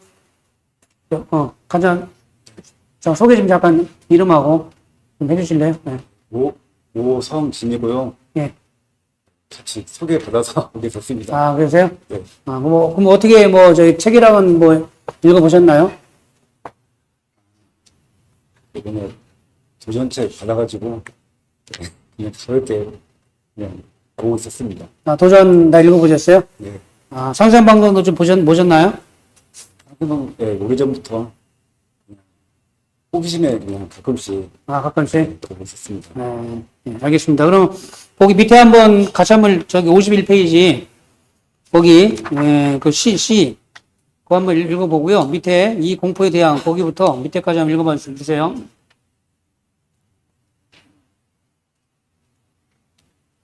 (1900에 90) 거기부터 1900에 90에 9에 7에 달 하늘에서 공포의 대왕이 내려오리라. 조금만 큰 소리로 좀 읽어주세요. 앙골모아의 대왕이 부활하리라. 화성을 전으로 행복하게 지배하리라. 그 제일 밑에요. 그 이 공포의 대왕이라는 거기부터 한번 읽어봐 주세요. 이 공포 대왕이라는 대권능을 가진 존재를 한마디로 정의한다면 앞에서 살펴본 황금의 사티흔느가 새로 변화할 때 우주의 가을철 축살 기운을 타고 천상의 연계에서 내려오는 심판의 주제자이다. 이 부분을 읽어가기가 무섭게 신앙생활을 하는 대부분의 사람들은 그렇다면 그분은 내가 신앙하는 종교의 교주 되시는 분을 말씀하시는 거로구나 라고 생각할 것이다. 그러나 이는 조금도 맞는 말이 아니다. 이 문제에 대한 해답은 오직 우주가 순환하는 밑바탕의 원리를 완전히 해명할 때라야 비로소 바르게 풀린다. 왜냐하면 우주 순환의 법도 자체가 곧 신이 역사를 주재하는 섭리이기 때문이다. 이에 대한 수수께끼는 본서를 마지막까지 읽어 내려가면 자연스럽게 해명된다. 공포의 대왕은 천재에 꽉 차 있는 불 기운이 수살 기운으로 파할 때 인간의 혼을 잡아가는 개벽기 심판의 최고 집행자이다. 다시 말하면 그는 하늘 땅이 개벽 운동을 할 때 죽음의 사자들을 몰고 와서 오직 죽음의 심판을 집행하는 대권자, 곧 지상의 인간 생명을 모두 거두는 권능자라는 말이다. 그렇다면 인간을 구원하는 존재는 누구란 말인가? 노스트라다무스는 이 구원의 존재에 대해서도 신비스러우면서도 분명하게 전해주고 있다. 네, 잘 읽으셨습니다. 자, 어쨌든 우리가 1990에 9의 7은 아까 얘기를 했고요. 우리가 개벽하는 그때를 상징적으로 우주변화 원리적으로 표현한 거고, 그때 하늘에서 공포의 대왕이 내려온다. 대왕은 대왕인데 공포의 대왕이에요. 왜? 말 그대로 개벽을 집행하는 그런 대왕이 하늘에서 내려오기 때문에 공포의 대왕이라고 한 겁니다. 그래서 아까 얘기한 대로 개벽기 심판의 최고의 집행자를 말한다. 그래서 이거는 앞으로 개벽은 그 신도 세계에서 이렇게 집행하는 어떤 큰 어떤 사건이고요. 개벽의 심판의 최고 집행자를 공포의 대왕이라고 한다. 우리가 이제 공포의 대왕은 누구죠? 공포의 대왕이? 공포의 대왕이 누구죠? 박홍 성도님이시죠? 박홍 성도님이십니다. 그래서 그거를 얘기하고 있고, 그 다음에 앙골무왕의 대왕이 부활한다. 이것도 이제 거기 보면은 거기 이제 앙골무왕 대왕이라고 하는 거는 공포의 대왕이 이제 우리가 개벽을 보면요, 서신이 우리가 이제 몇 가지가 있는데 이제 이런 것도 서신이지만은 실제로 사람을 살려낼 수 있는 그런 어떤 그 지도자를 앙골무왕 대왕이라고 얘기하거든요. 우리가 다 죽이는 게 없잖아요. 이제 공포의 대왕으로 개벽을 집행하지만 살아야 되니까 전 인류를 이렇게 새 생명으로 이렇게 구원을 해서 이끌어가는 지도자를 앙골무왕의 대왕이라고 얘기했다. 앙골무왕 대왕.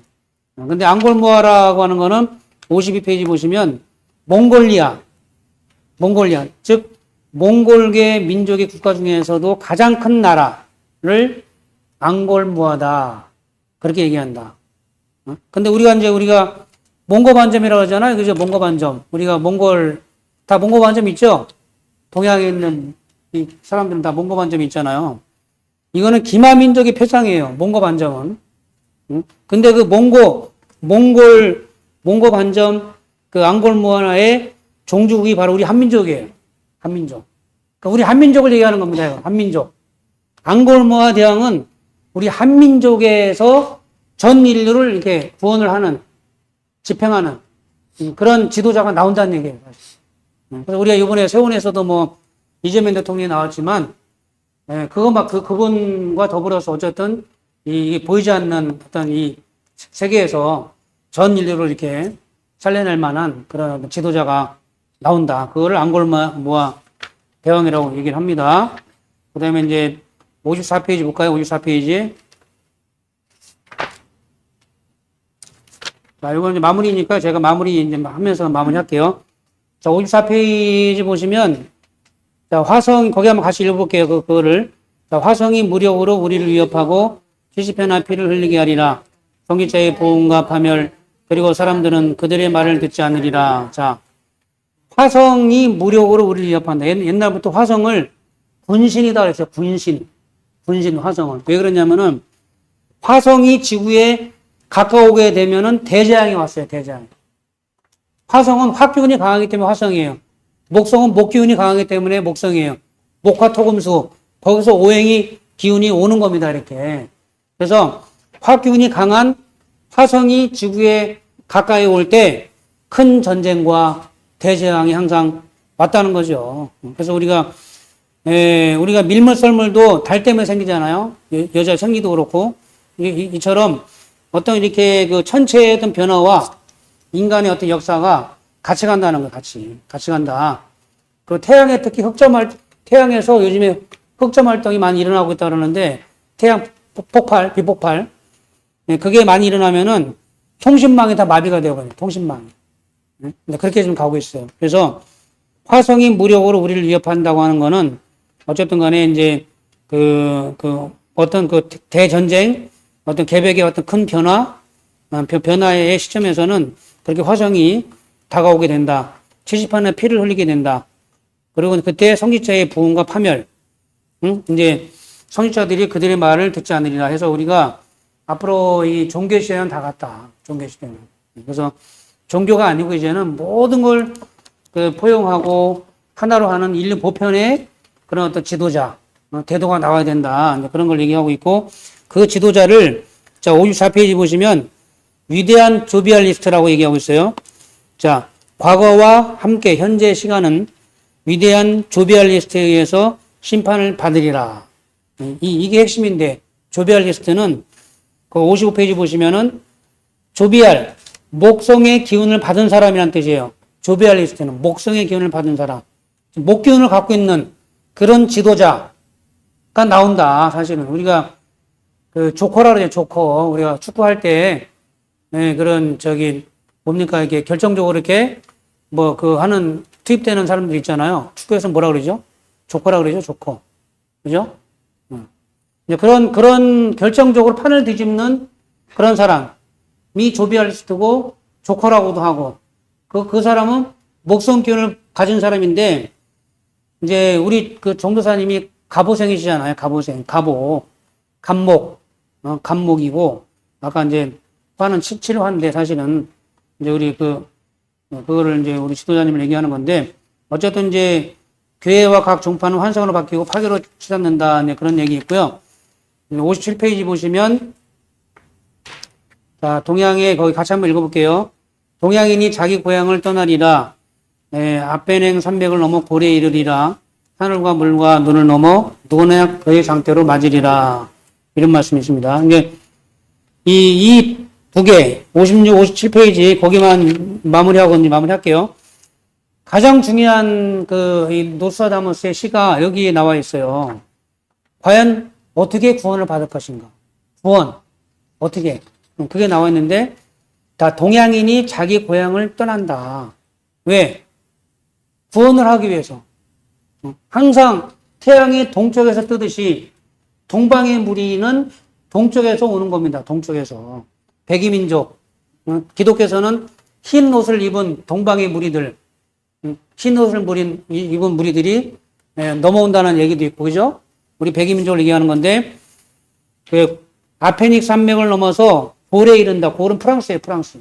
프랑스를 얘기합니다. 프랑스로 이렇게 구원을 하러 온 동방의 무리를 본 겁니다. 노스트라다무스가. 근데 가만히 보니까 어떻게 구원을 받냐 보니까 그의 장대로 맞으리라. 장대. 뭘 맞더라 이게 자꾸. 맞더라. 근데 이제 거기 장대라고 하는 그 의미 거기 푸아뼈라고 하는 거기 원문에 보면 푸아뼈인데 그거는 어떤 의미가 있냐면 각인한다. 각인. 도장을 찍는다. 그런 의미가 있어요. 도장을 찍는다. 각인한다. 그래서 이거는 뭘 얘기하는 거죠? 각인한다. 이거는 우리식으로 말하면 뭘 얘기하죠? 네? 의통. 해인을 얘기하는 거죠. 해인을 얘기하는 겁니다. 해인. 그래서 이거를 이제 그의 장대로 표현했습니다.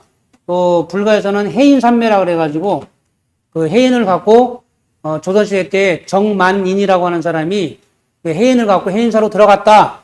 그래서 해인사예요. 해인산매라는 말이 있어요. 불가에서는. 기독교에서는 하나님의 인으로 표현했고 또 이 노스트라다무스는 장대로 표현했어요. 장대. 이게 같은 말이에요. 다. 동서양의 예언가들, 종교인들이 표현만 달리했지 구원의 어떤 그 결정적인 걸로 다 도장을 얘기했다. 도장을 얘기했다. 그걸 알 수가 있어요. 그래서 그건 해인을 얘기하는 것이다. 근데 57페이지 보시면 자, 거기 한번 같이 읽어볼게요. 위대하시고 같이 한번 읽어봐요. 위대하시고 영원하신 하나님은 천도혁명을 완수하기 위하여 오실 것이다. 야, 이게 엄청난 얘기입니다, 사실은. 하나님이 인간으로 오신다.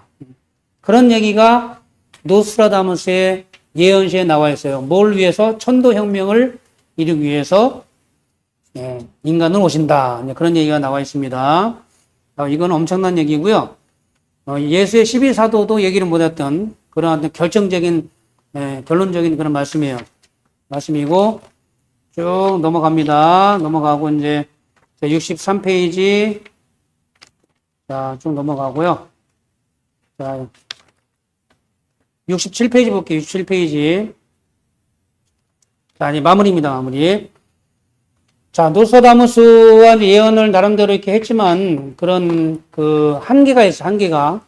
한계가 있는데, 특징과 한계가 뭐냐면, 어쨌든 간에 이분은, 자기가 이제 앙리 2세에게 보낸 거기에 이분의 어떤 예언의 특징과 한계 상황이 다 나와 있는데, 요거를 한번 우리, 송상희 포화님이 한번 읽어봐 주실래요? 1957년 여기부터.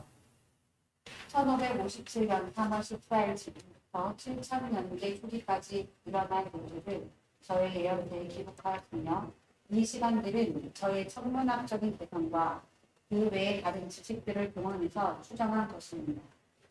이때에는 예수 그리스도와 그의 교회의 적대자들이 세상에 갇힐 것입니다.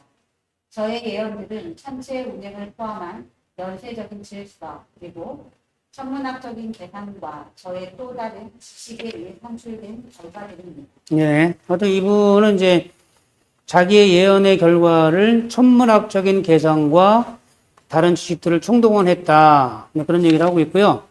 68페이지 보시면, 그래서 이 천지일월, 우주가 돌아가는 이 변화 원리를 모르면 이 노스트라다무스의 예언실을 아무리 읽어도 그 핵심을 알 수가 없다. 그래서 이제 이 책에서만 그 핵심이 나와 있는 겁니다.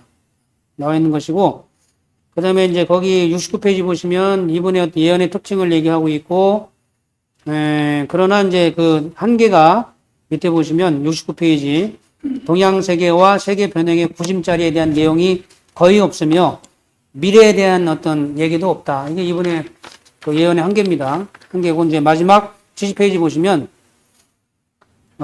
거기 이제 뭡니까? 거기 왕비가 자기 죽기 전에 왕비한테 한 마지막 예언이 거기 나와 있어요. 나와 있는데, 거기서 이제 왕비와의 대화에서 봤어요. 봤는데, 계벽을 본 겁니다. 계벽 실제 상황을 봤어요. 봤는데, 그것은 피할 수 없습니까? 하니까, 구원의 길은 없나요? 없습니다. 사람들은 멸망할 수밖에 없습니다. 다만, 다른 존재가 나타난다면, 종말의 참담한 양상이 사라질 것 같이 생각이 됩니다. 이게, 나름대로 그 끝부분에 대해서는 자기도 자신 없는 얘기를 했어요. 어쨌든 다 죽는다고만 얘기했고, 다만 뭔가 보긴 봤어요. 봤는데, 자신 있게 얘기는 못했다. 이게 이분의 한계인 거죠, 한계. 한계인데, 거기 마지막 72페이지. 자, 우리 저 포관님 한번 마지막 한번 읽어주실래요? 거기 그 괴로움이 계속되면 거기 그 시만 한번 읽어봐 주세요. 72페이지. 네. 네. 72페이지. 거기에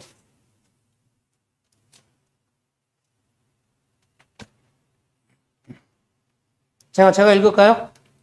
그거는 이래와 이래도 없이 거칠 위대한 시간이 미스테리를 도의적으로 도모하고 기술하여 우리를 혼란에 72페이지요. 72페이지. 72페이지. 네. 자, 거기 제가 같이 한번 여기 계신 분 같이 한번 마지막이니까 같이 읽을게요. 자, 그 괴로움이 계속되던 1566년 어느 겨울밤 그는 갑자기 오른손을 내밀고 무엇인가를 가리키며 오 보인다 저것이다 오 하고 나지막하게 부르짖었다. 무엇입니까? 무엇이 보입니까? 하고 두 번째 부인인 안나가 다그쳐 물었다. 자, 이분이 마지막 그 상황을 봤는데 개벽이 엄청난 상황을 본 겁니다. 사실은 봤는데 아까 말씀드린 대로 구체적인 구원의 어떤 그런 방법이라든지 다만 누가 나타난 것도 못 본 거죠. 사실은 나타난다면 달라질 수가 있다. 이렇게 이제 마무리가 좀 흐릿하게 얘기를 하셨는데, 하여튼 이분의 한계지만, 어쨌든 간에 이 노스트라다무스도, 앞으로 다가오는 변화의 핵심은 다 전했다. 다 전했다. 다시 한번 우리가 오늘 노스트라다무스에 대한 공부를 하면서 이분이 참 굉장히 위대한 분이고, 우리가 여기서도 정말 필요한 부분들을 정확히 알아서 이걸 인용을 할 건 정확히 인용하고, 또 이걸 계기로 해서 다시 한번 이 개벽의 실체를 여러 예언가들, 종교인들의 어떤 그런 말씀을 통해서 종합적으로 우리가 공부를 해야 된다. 공부를 해야 제대로 준비를 할 수 있다. 사실은. 그 말씀 좀 드리고요. 이제 다 끝났고, 이제 돌아가면서 이제 한 말씀씩 이렇게 소감 한 말씀씩 하고, 마무리 하도록 하겠습니다. 자, 이쪽으로 먼저 들어갈까요? 우리 고병모 정무수사님 먼저 말씀하시고, 소감 한 말씀 하고,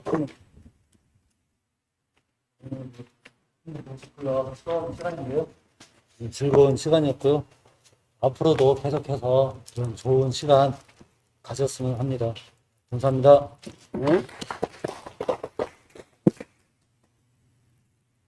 네, 우리가 하루를 바쁘게 살다 보면 지구, 우주, 뭐 이렇게 별자리에 한 지구에 있는 것을 잊게 되거든요. 그러다가 이제 새벽에 일어나서 수행을 하다 보면 또 자연과 우주와 소통하고 그러는데, 여기 오늘 이 노스트라다무스의 이 이야기를 들으면서 이분이 메시지를 받으면서 적어 내려가고 썼던 그 수많은 시들 얼마나 외로웠을까라는 생각도 들면서 그분이 이 전한 내용을 제가 알고 있는 증산도 진료하고 접목해서 오늘 크게 깨닫는 시간이었습니다. 감사합니다.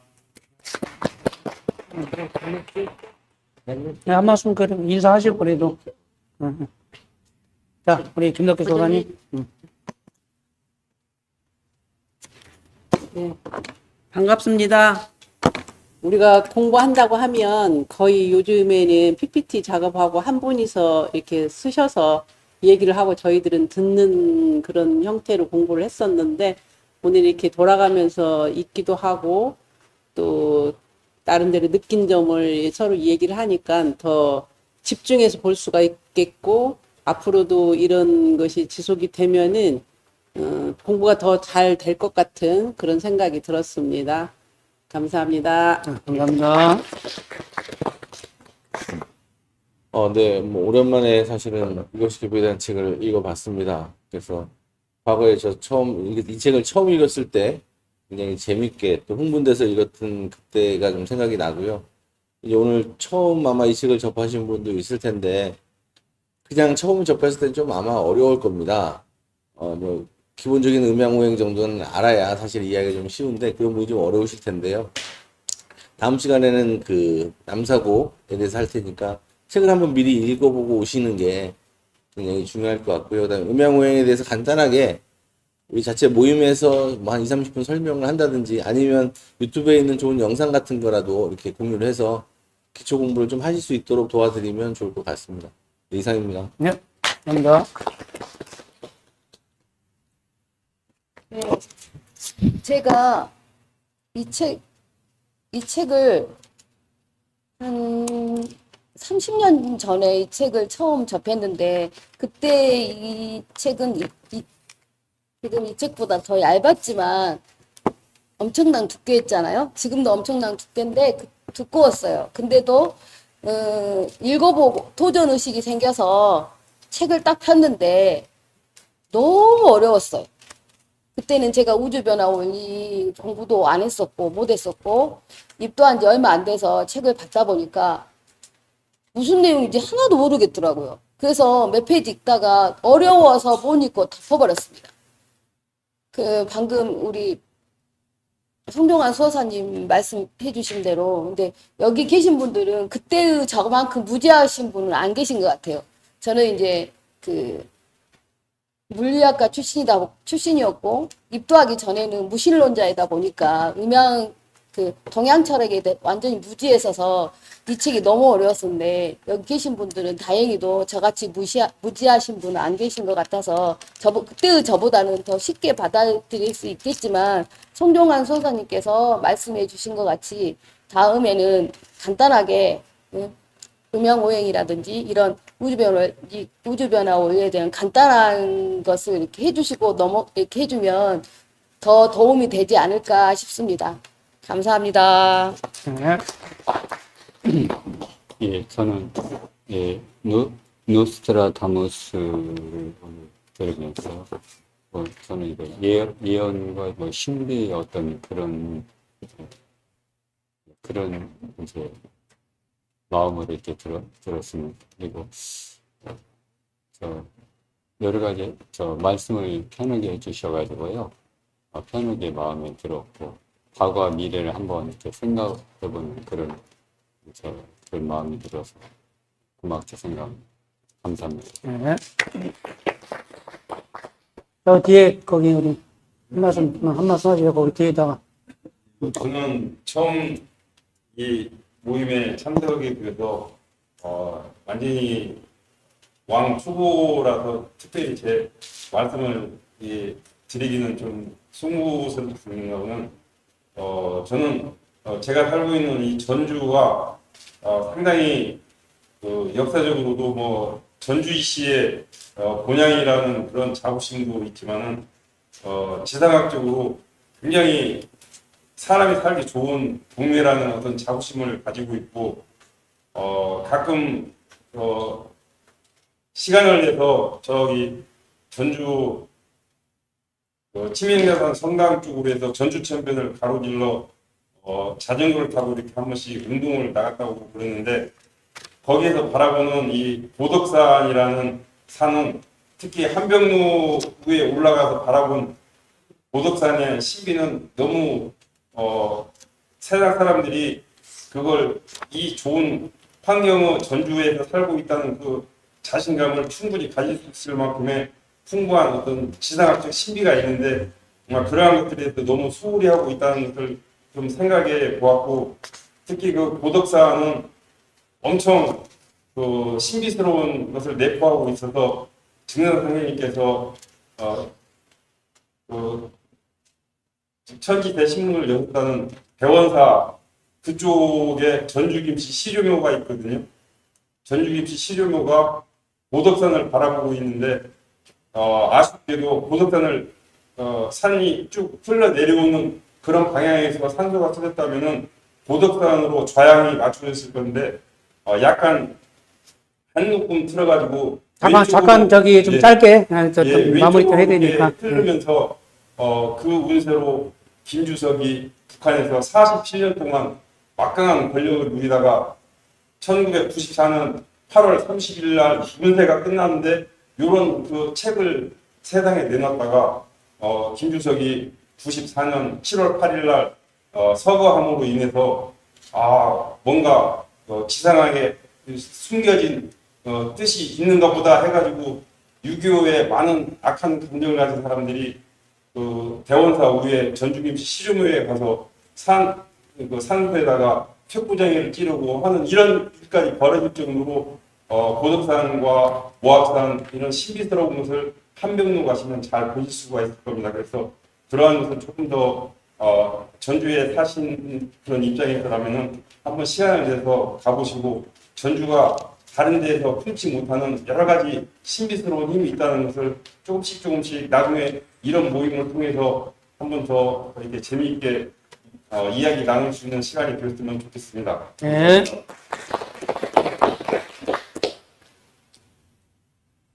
그 노스트라다무스에 대해서 같이 이렇게 책을 읽어보게 돼서 뭔가 관심이 더 많이 갖게 됐고 좀 그 여기 내용 말고 좀 인터넷에 좀 더 깊이 있는 내용이 또 뭔가 있을까 궁금해하면서 나중에 좀 기회 되면 검색해보면서 좀 더 알고 싶다 그런 생각이 들었습니다.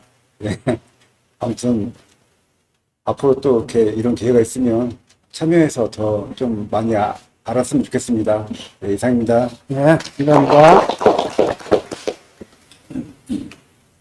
네, 저는 30년 전에 이것이 개벽이다 이걸 읽어보고 그 신문에서 그 광고를 보고 이걸 사서 며칠 동안 잠을 청소하면서 저기 했던 것이 함께 떠오르고 저기 이 개벽이 이것이 개벽이라는 책을 통해서 보면은 너무나도 우리가 몰랐던 저희들의 뜻으로 할 수도 있고, 새로운 세상이 열린다는 것을 그렇게 변화를 있습니다. 그래서 이 책을 많이 읽고 하다 보면 우리가 몰랐던 저기들 많이 알고 또 앞으로 오는 세상에 대해서 하여튼 너무나 그 경이로운 이런 것을 느낄 수 있을 겁니다. 많이 좀 믿고 같이 새로운 그 진리를 세상에 널리 알려서 사람 많이 살리는 그런 기회로 삼았으면 합니다. 이상입니다. 네, 감사합니다. 문제입니다. 오늘 이렇게 이제 여러 사람들 모여서 했는데, 저는 뭐, 이제 바쁘게 살다 보면 사실, 이렇게 이제 우리, 이게 바쁘게 생활하다 보면은, 이렇게 이제 책 읽을 시간도 별로 없는데, 이렇게 이제 우리 황금 도서클럽 이런 기회를 통해서 또 이제 우리 개벽책을 같이 읽을 수 있는 시간 이렇게 갖게 되는 게 너무 좋고요. 또 한마디 덧붙이자면 이제 세상에 참 뭐라 그러지, 뭐 기존의 어떤 뭐 종교가 됐던 뭐 여러 단체에서 이렇게 참 진리를 왜곡하고 이렇게 하다 보니까 참 진리를 찾기가 굉장히 힘든데, 오늘 뭐 또 이번 황금 도서클럽 이걸 통해서 또 이제 오늘 새롭게 또 오신 분이 계신데, 참 어렵게 아마 우리 진리를 찾아온 것 같습니다. 그래서 앞으로도 이제 계속 더 많은 분들이 이렇게 참여를 해가지고 이번 그 황금 독서클럽 이걸 그 계기를 해가지고 더 많은 사람들이 참 진리를 찾을 수 있는 그런 계기가 되었으면 좋겠습니다. 고맙습니다. 네, 감사합니다.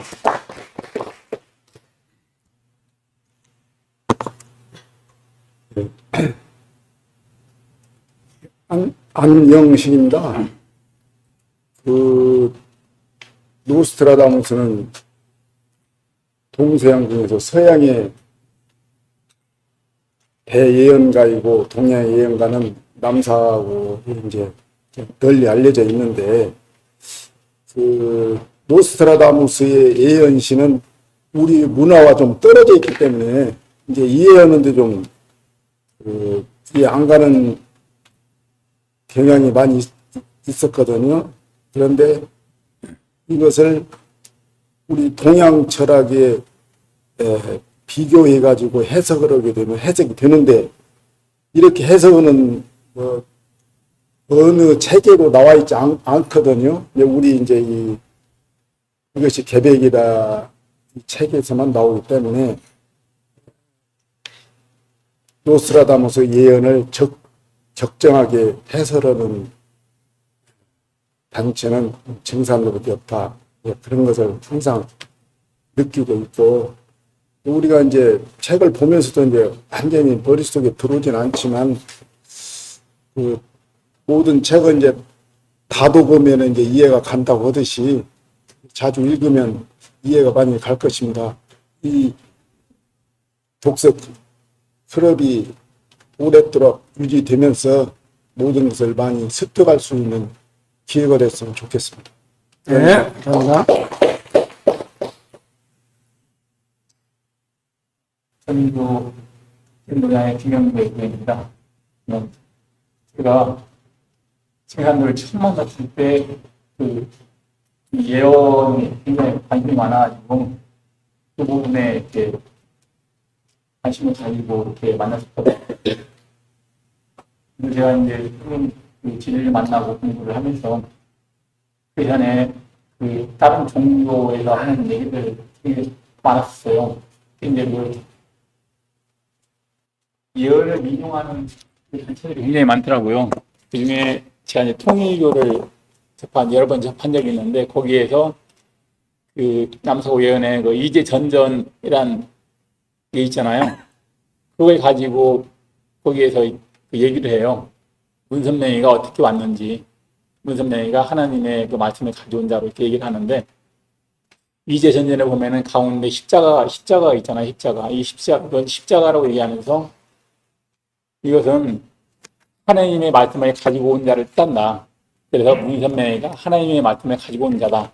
그렇게 그 얘기를 하면서 거기는 이제 기독교 대통이면서 우리 동양 사상의 모든 것을 다 이렇게 접목해가지고 얘기를 하는데 뭐 거기서는 뭐 점도 보고 다 해요. 모든 거 다 해요. 이제 우리 한국 사람들 그 정서를 다 받아들이니까 부동 사람들 얘기를 하면은 좀 쉽게 접근을 하면서 사람들이 이해하고 거기에 빨리 그 다가갈 수 있도록 이렇게 되어 있어요. 그래서 저도 이제 그런 게 마음에 들어가지고 했는데 결국은 나하고는 맞지 않기 때문에 뭐 거기서 주는 책도 내가 일부러 책을 보고 싶어서 가서 책을 세 권을 구해왔는데 결국은 한 권도 안 읽어보고 갖다 줬거든요. 거부 이렇게 뭐 어떤 식으로든 내 내면 쪽으로 거부를 했다는 거잖아요. 맞지 않으니까. 근데 거기에서 하는 얘기 그 예언을 인용한다는 게 굉장히 이제 나한테는 좀 다가왔기 때문에 그게 굉장히 궁금하잖아요. 과연 하나님의 말씀은 가지고 온 자인가. 그런데 하나님의 진리를 만나면서 이 내용을 그 공부를 해보니까 그 하나님은 바로 그 김상수에 말한 상대임 1871년도에 오셨던 그 상대임이잖아요. 그분의 말씀을 통해서 예언을 풀이하고 투명칠하게 바탕으로 해서 예언을 이렇게 설명을 해주니까 그게 예언에서 말하는 내용이 아주 쏙쏙 귀에 박히면서 정확하게 그 이해할 수 있고 그게 이게 증상도 말하는 상대님이 진짜 그 하나님 오신 분이라는 것을 알게 되고 다른 단체에서 말하는 그 예언들이 그 사람들은 그렇게 풀이하고 자기 나름대로 그 정통성을 주장해서 얘기를 하는데 이게 다 거짓말이었구나. 그러면서 이렇게 상념 진리를 갖다가 이렇게 거기에 등록해서 왜곡을 하고 자기 걸로 만들고 있구나. 특히 이제 지난 통일교에서는 이제 그렇게 얘기를 하고 있거든요. 내가 거기에서 여러 번 수업을 받았는데 거기에 상념 진리의 내용이 많이 나와요. 그래서 이제 그 내용들 굉장히 좋아가지고 이렇게 막 이렇게 머리 기억하고 있었는데 중간에 들어와가지고 공부를 해보니까 그 사람들이 핵심적으로 얘기했던 게 징산도 내용이 다 있더라고요. 이 사람들 징산도 내용을 그대로 얘기를 했네.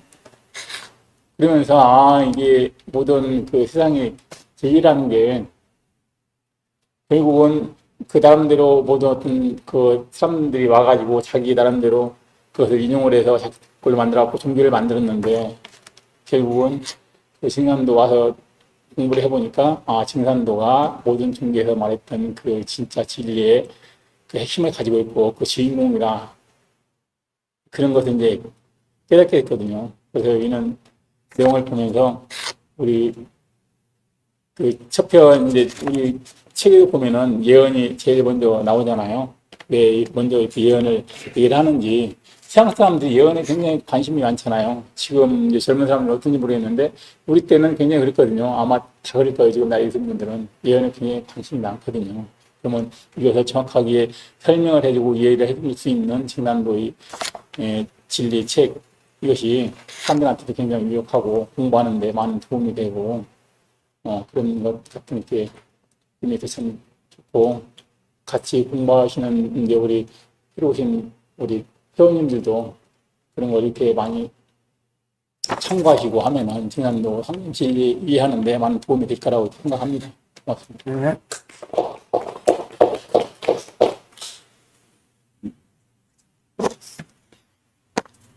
네. 네. 약 2시간에 걸쳐서 약 80페이지 정도를 스킵할 건 스킵하고 중요한 부분을 이현수 소사님께서 정리해 주시면서 이렇게 진행을 했는데요. 정말 이 80페이지까지 읽는 과정이 정말 좀 어떻게 보면 되게 어렵고 힘든 시작일 수 있는데 좀 더 쉽게 이 책을 이것이 개벽이다 책을 시작할 수 있게 되는 좋은 장점인 것 같아요. 이 시간에 참여한다는. 우선은 미셸 노스트라다무스가 약 500년 전에 이렇게 계셨던 분이 미래를 보신 거잖아요. 근데 우리는 미래를 살고 있는 거잖아요. 현재로. 그런 부분에서 좀 크나큰 책임감을 갖게 되는 시간이었어요. 좀 더 많은 이들에게 미셸 노스트라다무스가 과거에서 봤던 이거에 대해서 우리가 좀 더 많은 사람들에게 종말이 아닌 개벽에 대해서 정확하게 얘기하는 그런 시간이 많았으면 좋겠다라는 생각을 했습니다. 이상입니다. 예. 하여튼 뭐 장시간 사실 이 책이 이게 쉬운 책이 아니에요. 굉장히 어려워요. 어려운데 그래도 이제 이렇게 같이 읽으면서 또 정리하면서 이제 공부가 좀 많이 됐을 것이다. 저도 이제 또 준비하면서 얘기하면서 정리가 많이 됐거든요. 도움이 많이 되었으리라 생각이 들고요. 어차피 앞으로 이제 첫 시간이고, 이제 세상도 이제 그 회사도 그렇고 독서 경영이란 말이 있어요. 독서 경영.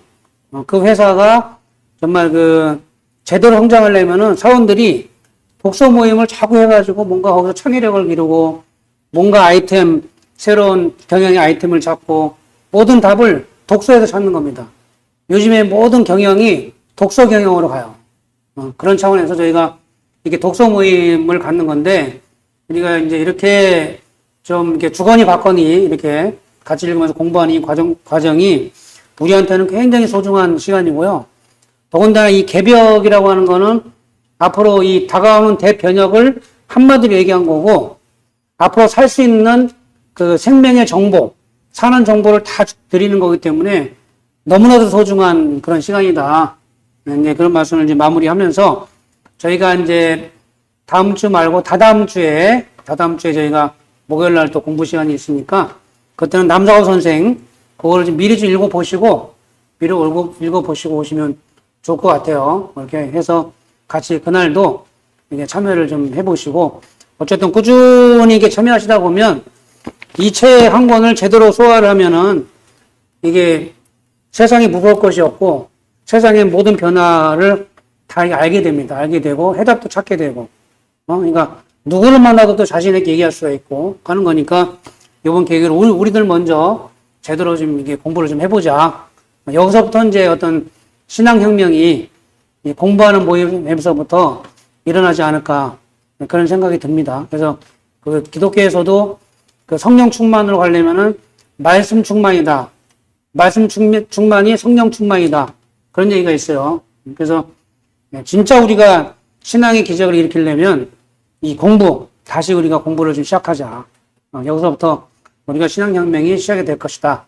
저는 이렇게 확신하면서 오늘 모든 일정을 마무리를 하도록 하겠습니다. 마치겠습니다. 감사합니다.